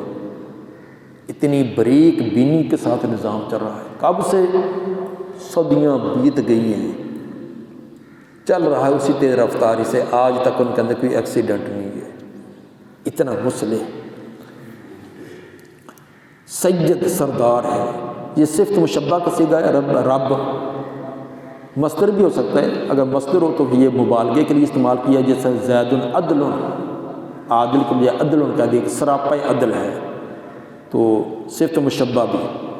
رب العالمین جو رب العالم، عالم کی جمع عالمین، عالم کہتے ہیں جہان کو، کیونکہ جہان بہت زیادہ ہے، ہر مخلوق اپنے اپنے جہان میں، انسانوں کا اپنا عالم ہے، جنات کا اپنا عالم ہے، پرندوں کا، درندوں کا، مچھلیوں کا، زمین کے کیڑے مکوڑوں کا، پھر ہر ایک کی بے شمار آگے قسمیں ہیں، انسانوں کی بے شمار، کوئی کسی کے زبانوں کا فرق، رنگ کا فرق، قد کاٹ کا فرق، باقی چیزوں کے فرق، بے شمار قسم کے فرق ہیں۔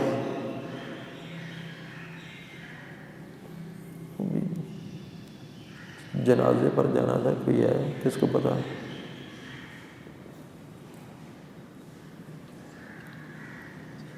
انا للہ، 10 بج گئے۔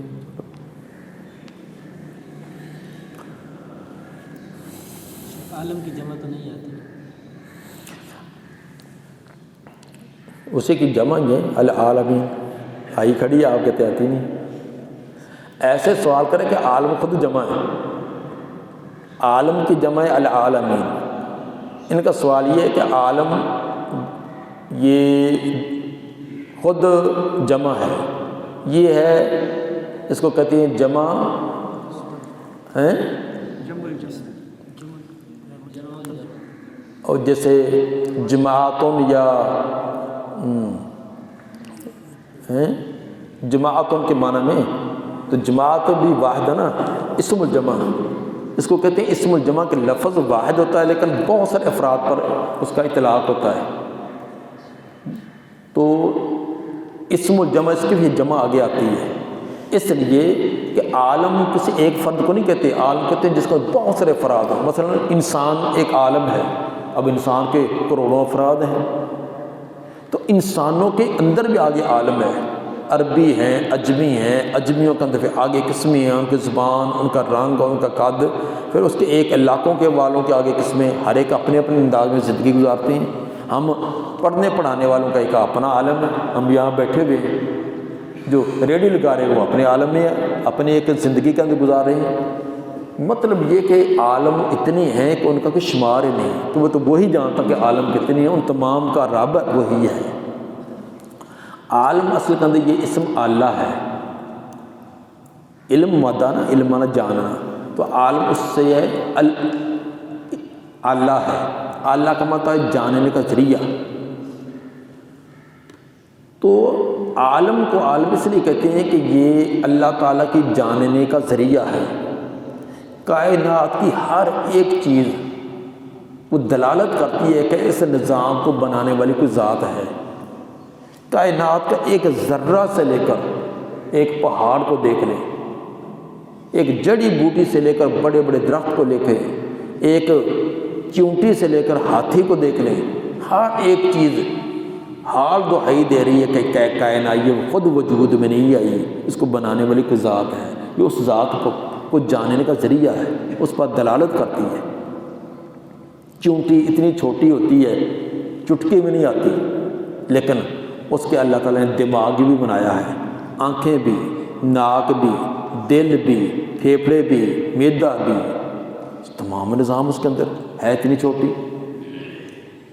بڑے بڑے جانور بنائے ہیں، حیرت انگیز آپ کا جو بڑے بڑے جہاز ہیں وہ ڈرتے رک جاتے ہیں، آگے مچھلی صاحب جا رہی ہے، گزرے گی تو تب ہم گزریں گے، اتنے جانور ہیں سمندروں کے اندر کہ بڑے بڑے جہازوں کو دم مار کر الٹا دیتے ہیں، یہ بھی اللہ نے پیدا کیے ہیں۔ یہ اب بار پلاٹ میں دیکھیں، زمین ایک ہے، مٹی ایک ہے، پانی ایک ہے، سب ہے، کہیں سرخ پھول نکلے ہوتے ہیں، کہیں سبز نکلے ہوتے ہیں، کہیں نیلے ہیں، کہیں پیلے ہیں، سب کچھ ایک ہے، یہ خود نکلے ہوئے ہیں، کوئی ہے ذات، کسی میں خوشبو آ رہی، کسی میں خوشبو نہیں ہے، کسی میں کسی طرح کی خوشبو ہے، کس میں ہے، مٹی میں خوشبو ہے کوئی، لیکن پودے میں پھول میں خوشبو آ رہی ہے۔ ادھر آپ دیکھتے ہیں گنا ہے، اس کا میٹھا رس ہے، ساتھ ہی نیم کا درخت ہے، اس کو منہ میں ڈالے کڑوا ہے، کوئی ہے نا ذات۔ یہ ایک ایک چیز دلالت کرتی ہے کہ کوئی کائنات کا نظام بنانے اور چلانے والی کوئی عظیم ذات ہے۔ اس لیے کائنات کے ایک ایک درخت کا ایک ایک پتے کے اندر ایک ایک شادر مد دلالت کر رہی ہے، اس پر ایک ایک پتے پر لکھا ہے کہ میڈ بائی اللہ، لیکن کاش کوئی پڑھنے والا ہو، آنکھیں نہیں ہماری جو پڑھیں، ورنہ ایک ایک پتے پر لکھا ہے میڈ بائی اللہ لکھا ہوا ہے۔ الحمدللہ رب العالمین، تمام تعریفیں اللہ کے لیے، خاص اللہ کے لیے، خاص کا لفظ ضرور کہنا ہے، یہ نہیں کہ تمام تعریفیں اللہ کے لیے، تمام تعریفیں خاص اس کے لیے، یعنی کسی اور کے لیے ہے ہی نہیں۔ اور رب العالمین جو تمام جہانوں کا رب ہے، پالنے والا ہے۔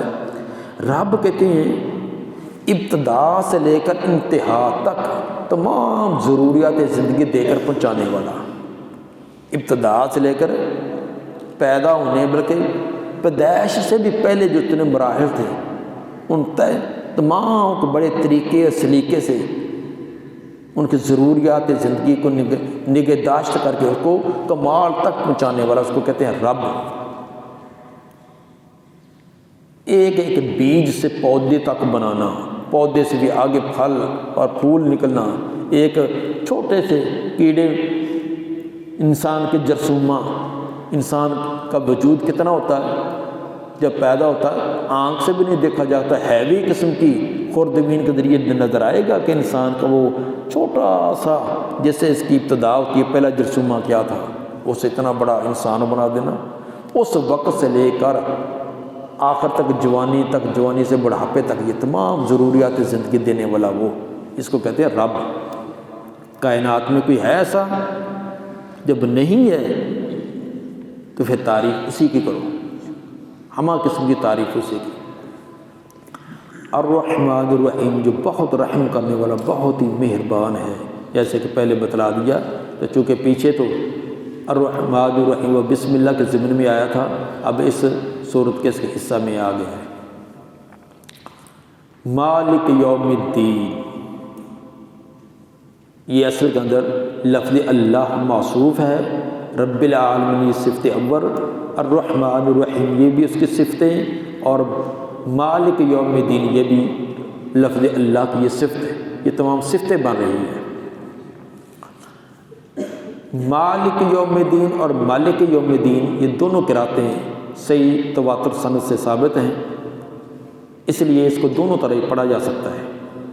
لکھنے کا انداز بھی اسی لیے ایسے رکھا گیا کہ میم کے اوپر کھڑا زبر ہے، میم کو الگ کر کے، میم کو الف کے ساتھ نہیں لکھا گیا، مالک الگ نہیں لکھا گیا، لکھنے کا انداز یہ اپنایا تاکہ جو مالک کے پڑھنا چاہے وہ بھی پڑھے، جو مالک کے پڑھنا چاہتا ہے وہ بھی پڑھ سکے، دونوں طرح پڑھا جا سکتا ہے۔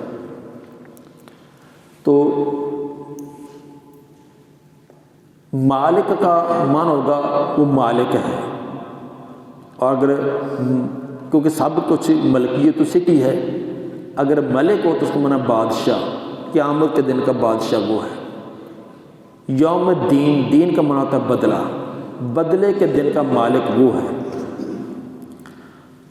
تو جو بہت رحم کرنے والا ہے، پیچھے والے کے ساتھ ملائیں، جو ذات بہت رحم کرنے والی ہے، رحم بھی کرنے والا وہ ہے، اور قیامت کے دن کا مالک بھی وہی ہے۔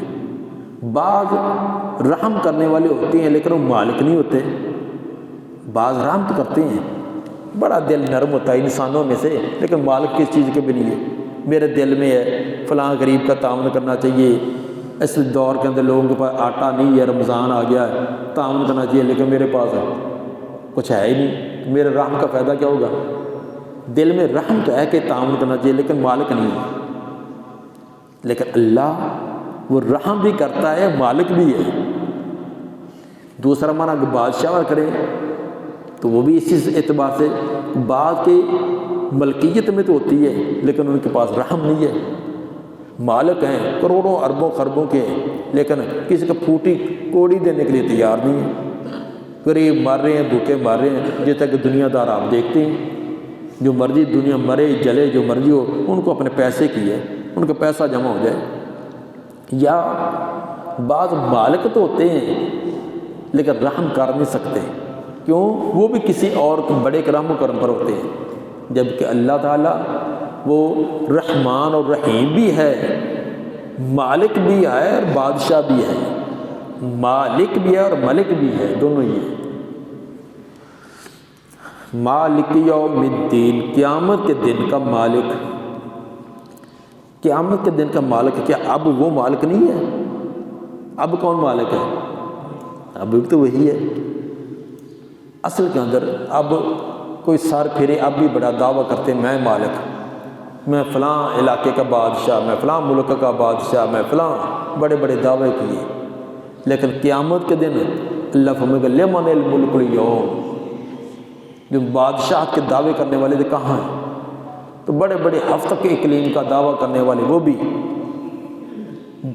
دم دبا کر بیٹھے ہوں گے، سر جھکا کر کھڑے ہوں گے، کسی اپنی زبان کو جنبش بھی نہ دے سکیں گے۔ تو دنیا کے اندر جو دعوے کرتے تھے فلاں کبھی میں مالک، میں اس زمین کا مالک ہے، میں فیکٹری کا مالک، فلاں کا مالک ہے، اس دن تمام کو ملکیت ختم ہوگی۔ اس لیے فرمایا کہ مالک یوم الدین، قیامت کے دن کا مالک وہی ہوگا۔ دنیا کا بھی مالک یہی وہی ہے، لیکن دنیا کے اندر کچھ اور بھی ساتھ جھوٹے دعوے کرنے والے ہیں۔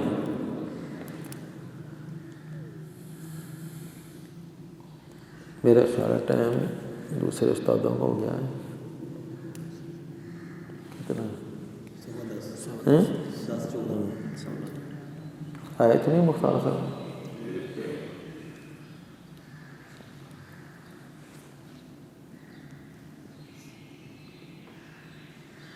چلو جب تک نہیں آتے یہ کر لیتے ہیں۔ ایاک نعبد و ایاک نستعین، خاص تیری ہی ہم عبادت کرتے ہیں، و ایاک نستعین، اور خاص تجھ سے ہی مدد مانگتے ہیں۔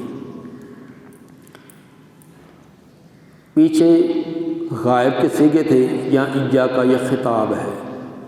پیچھے کیا تھا کہ تمام تعریفیں اللہ کے لیے جو جہانوں کا رب ہے، رحمان ہے، رحیم ہے، مالک یوم الدین ہے، غائبانہ انداز میں۔ اب اللہ کا خطاب ایاک نعبد، ہم تیری بات کرتے ہیں۔ اس کو کہتے ہیں التفات۔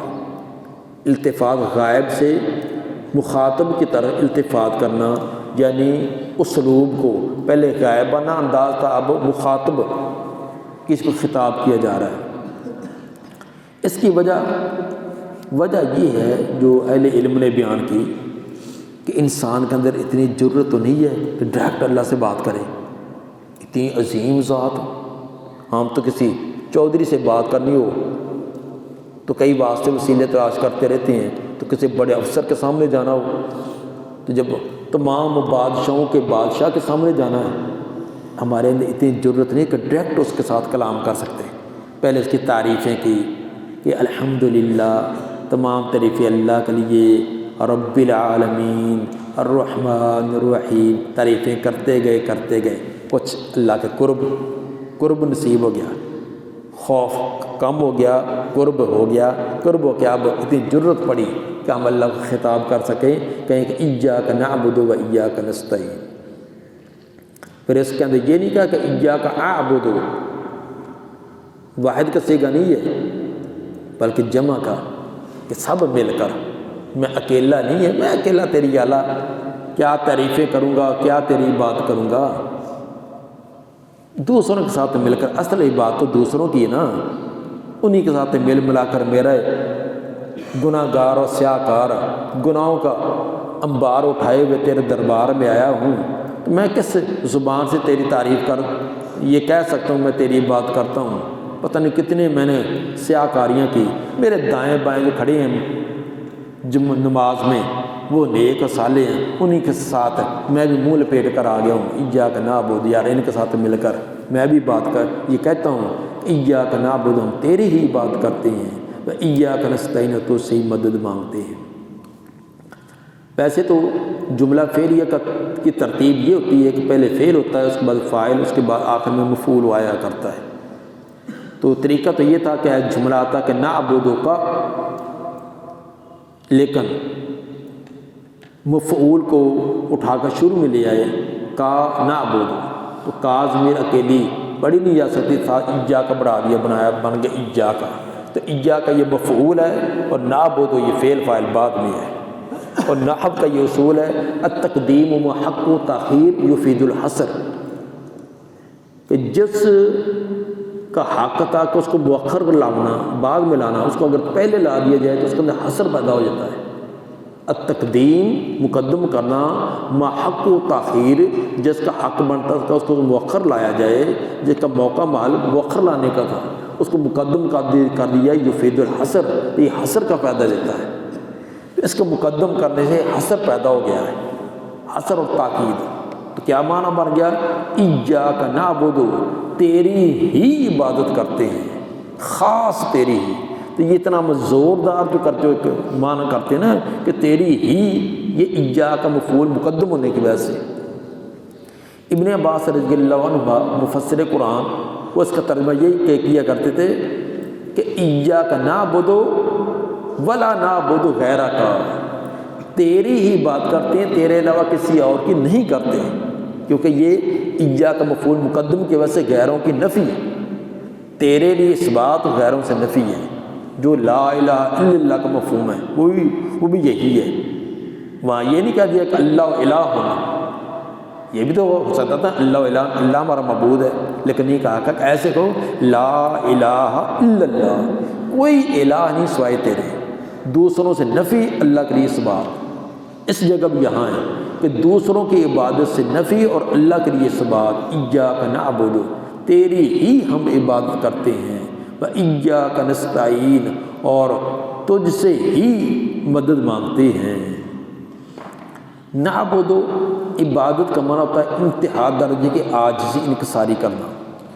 کسی عظیم ذات جس کے بارے میں انسان کا یہ ہو وہ میری ہر مشکل، ہر پریشانی، ہر تنگی ترشی کو دور کرنے پر پوری کی پوری قدرت رکھنے والی وہ ذات ہے، اس کے سامنے اپنی ہر قسم کی عاجزی، انکساری ظاہر کرنا۔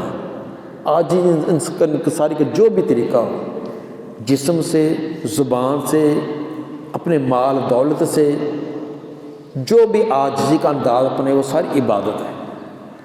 عبادت صرف نماز کا نام نہیں ہے، ہاتھ باندھ کر کھڑے ہونا یہ بھی، جھکنا یہ بھی، سجدہ کرنا یہ بھی، زبان سے کچھ تعریفات کرنا، اور اسی طرح چہرے کو، گردن کو جھکا کر کسی کے سامنے بیٹھنا، یہ سب اسی کی عاجزی انکساری اس کے سامنے کرنی، اس کو عبادت کہتے ہیں۔ اسی لیے یہ سارے کام کسی اور کے لیے جائز نہیں ہے۔ ایاک نعبد، ہمہ قسم کی عبادت ہم تیری ہی کرتے ہیں۔ وَإِيَّاكَ نَسْتَعِينُ، فصاحت اور بلاغت کے اصولوں کے مطابق تو تکرار نہیں آنا چاہیے، جتنے بھی اختصار اتنا اس کو اپنا لینا چاہیے۔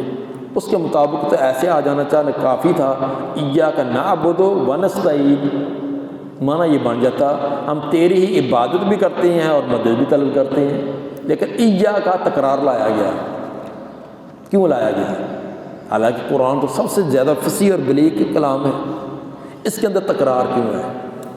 اس کے اندر جو ایک مشرک لوگوں کے بارے میں اللہ کو پتہ تھا، یہ بڑے کھپاٹی یہ لوگ ہوتے ہیں، سگرے کبرے جوڑ جوڑ کے شیطان پیچھے پورے اپنا لاؤ لشکر لے کر بیٹھا ہوتا ہے گمراہ کرنے کے لیے، بڑے ہیلے بتلاتا ہے۔ تو شیطان نے یہ وسوسے ڈالنے تھے کہ ایاک نعبد عبادت تو چلو اس کی ہوگی خاص، کہ استعانت خاص نہیں ہے، کیونکہ اس کے لیے الگ سے کوئی تخصیص والا کوئی لفظ نہیں ہے۔ تو عبادت تو چلو اس کی کرو، نماز روزہ رکوع کو اس کو کرو، لیکن مدد کے لیے اوروں کو بھی پکار لیا کرو۔ تو یہ ایک معمولی سا وہم شیطان ڈال سکتا تھا، یا شیطان کا لاؤ لشکر کسی نہ کسی طرح اس طرح کے اندر میں سے کوئی نکال سکتا تھا۔ تو اس لیے اللہ تعالیٰ نے الگ الگ دونوں کے لیے ایاک کا لفظ تکرار کے، جیسے ہمہ قسم کی عبادت تیری، اسی طرح ہر قسم کی مدد بھی تجھ سے، چھوٹی چیز کی ہے بڑی کی ہے۔ آپ نے پایا کہ تمہارے جوتے کا تسمہ بھی ٹوٹ جائے وہ بھی اللہ سے مانگو، سوئی کی ضرورت ہے وہ بھی اللہ سے مانگو، ہنڈیا میں نمک کم ہو جائے وہ بھی اللہ سے مانگو، بیماری ہے، روپے پیسے کی ضرورت ہے، رزق کی ہے، اولاد کی ہے، کسی کی بھی ضرورت ہے، نستعین تعاون مدد اسی سے، نستعین یہ اون سے اون مدد، اس سے باب استفعال ہے، اصل میں نستعین تھا، واؤ کو یا سے بولا، ہر طرح کا اون اور مدد صرف ایک اللہ سے، دینی معاملات ہوں دنیاوی معاملات ہوں، اپنی ذات کے بارے میں ہوں، اپنے اولاد کے بارے میں، دیگر رشتہ دار احباب کے بارے میں۔ ایاک نعبد و ایاک نستعین، ہم خاص تیری ہی عبادت کرتے ہیں اور خاص تجھ سے ہی مدد مانگتے ہیں۔ جمع کے صیغے لانے کا ایک تو مفہوم بتلا دیا کہ انسان کے اندر تکبر نہ آئے، میں بات کرتا ہوں اس کا فخر آتا ہے کہ میں پتہ نہیں کیا کچھ کر دیا، جیسے آج ہمارے ذہنوں میں شیطان فخر ڈالتا ہے، نماز پڑھ کر جانتے ہیں ہم سمجھتے پتہ نہیں ہم کتنا اللہ پر احسان کر کے جا رہے ہیں، نعوذ باللہ، روزے رکھتے ہیں تو پتہ نہیں کتنا احسان کر دیا، یہ کہ اللہ پر احسان نہیں ہے، کائنات کا سارے کے سارے انسان سب کو چھوڑ دیں، انسان سب سے زیادہ جو بدترین انسان کائنات میں ہے اس جیسے بن جائیں تو اللہ کے نظام میں ایک ذرہ برابر کمی نہیں آئے گی، تو سارے کے سارے سب سے نیک ترین انسان کی طرح بن جائے تو کوئی اضافہ نہیں ہوگا، اگر کوئی اچھا کام کرتا تو اپنے لیے، برا کرتا تو اپنے لیے، اس کے اندر انسان کے اندر ایک تکبر آنا کا وہم آ سکتا ہے کہ میں بات کرتا ہوں، میں اس میں آتی ہے،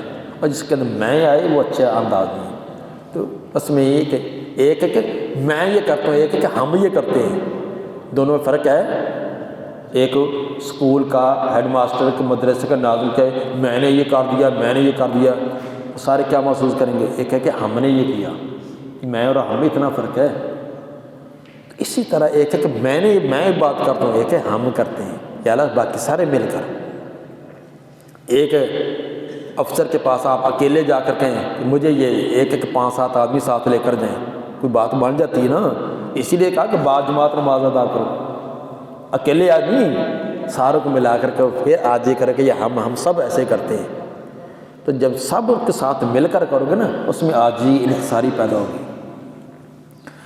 ایاک نعبد، پھر انسان کے ساتھ اگر اکیلا بھی نماز پڑھے تو فرشتے تو ہوتی ہیں نا، فرشتے شامل ہوتے ہیں، تو ان کو بھی شامل کر لیا کرو، اس کا ذہن میں رکھ لیا کرو، ایاک نعبد و ایاک نستعین، تیری ہی ہم خالص عبادت کرتے ہیں اور تجھ سے ہر طرح کی مدد مانگتے ہیں۔ ایاک نعبد پہلے لایا گیا ہے، و ایاک نستعین بعد میں، ایسے نہیں ہے و ایاک نستعین و ایاک نعبد، اس میں بھی ایک سبق ہے، اللہ سے مانگنا ہے تو مانگنے کا طریقہ یہ ہونا چاہیے، پہلے اس کی عبادت کا اقرار کرو، اپنی عاجزی انکساری کا ایک اعتراف کرو، اس کے بعد مانگو، ابتدائی کے ساتھ جلدی سے اپنی حاجت آگے پیش نہ کیا کرو، یہ دعا کے آداب، مانگنے کے آداب ہیں، جب مانگنا ہے پہلے اس کی تعریف کرنی چاہیے، اعتراف کرنا چاہیے کہ میں عاجز، میں کمزور، میں عبادت جو کر رہا ہوں، جھک جو رہا ہوں، تو میں عاجز اور کمزور کچھ نہیں کر سکتا، بس تیرا ہی سہارا ہے، سب کچھ کا تو مالک، میں کسی کا مالک نہیں، جب یہ اعتراف کیا ہے اب مانگ، و ایاک نستعین، یا اللہ مدد بھی ہم تو اس سے مانگتے ہیں، اپنی عبادت اور ریاضت کو وسیلہ بنایا جا سکتا ہے۔ یہ دلیل ہے کہ ہم تیری چونکہ عبادت کرتے ہیں اس لیے مدد بھی تو اس سے مانگتے ہیں، اس لیے ہماری مدد بھی کر، گویا کہ اپنی عبادت کو وسیلہ بنایا ہے۔ جیسے سورہ آل عمران کے آیت نمبر 193 کے اندر فرمایا نا، ربنا اننا سمعنا منادی ینادی للایمان ان آمنوا بربکم فآمنا، ہم ایمان لائے، پھر کیا ہے، ربنا اغفر لنا ذنوبنا، کیونکہ ہم ایمان لائے یا اللہ اس لیے ہمارے گناہ معاف کر دیں۔ تو انسان اپنے خالص اخلاص سے کیے ہوئے اعمال کو وسیلہ بنا سکتا ہے۔ جس طرح صحیح بخاری کے اندر وہ 3 غار کے اندر پھنسنے والوں کا واقعہ ہے، صحیح بخاری کا حدیث نمبر 3465 میں، کہ 3 غار میں پھنس گئے، انہوں نے اپنے نیک اعمال کا واسطہ دیا، اللہ نے مصیبت پریشانی دور کر دی۔ اللہ کے اسماء و صفات کا واسطہ، اپنے نیک اور صالح اعمال کا، کسی زندہ انسان کی دعا کا واسطہ، یہ 3 واسطے جائز ہیں۔ کسی زندہ یا فوت شدہ کی ذات کو وسیلہ بنانا، فلاں کے واسطے وسیلے اس کی فلاں کے ذریعے فلاں کے ذریعے، یہ ثابت نہیں ہے۔ ہاں اللہ کے اسماء و صفات کا وسیلہ ڈال سکتی ہیں، اپنے اخلاص سے کیے ہوئے نیک اعمال اللہ کے دربار میں پیش کر کے اس کو وسیلہ بنا سکتی ہیں۔ کسی نیک آدمی کی دعا، اسے دعا کروائیں، وہ دعا کو ذریعہ بنا سکتے ہیں۔ ایاک نعبد و ایاک نستعین، تجھ سے ہم ہر تمام قسم کی مدد مانگتے ہیں۔ تو یہ تھا پہلی جو 3 آیات ہیں، یہ خالص اللہ کے لیے، اور چوتھی ایاک نعبد و ایاک نستعین اللہ اور بندے کے درمیان مشترکہ، اور آگے بندے کی التجائیں شروع ہو رہی ہیں کہ یا اللہ یہ ساری تعریفات کرنے کے بعد اب میں مانگتا کیا ہوں، اب انسان کے سوالات آگے ظاہر ہو رہی ہیں۔ اللہ تعالیٰ ہمیں جو اللہ کی توفیق سے صحیح زبان سے ادا ہوا وہ اللہ کی طرف سے ہے، کوئی کمی کوتاہی ہوئی ہے تو میری طرف سے اللہ تعالیٰ معاف فرمائے۔ ہمیں اپنی کتاب کو صحیح معنوں میں سمجھ کر اس کے مطابق عمل کرنے کی توفیق عطا فرمائے۔ سبحان ربک رب العزۃ عما یصفون والسلام علی المرسلین والحمد للہ رب العالمین۔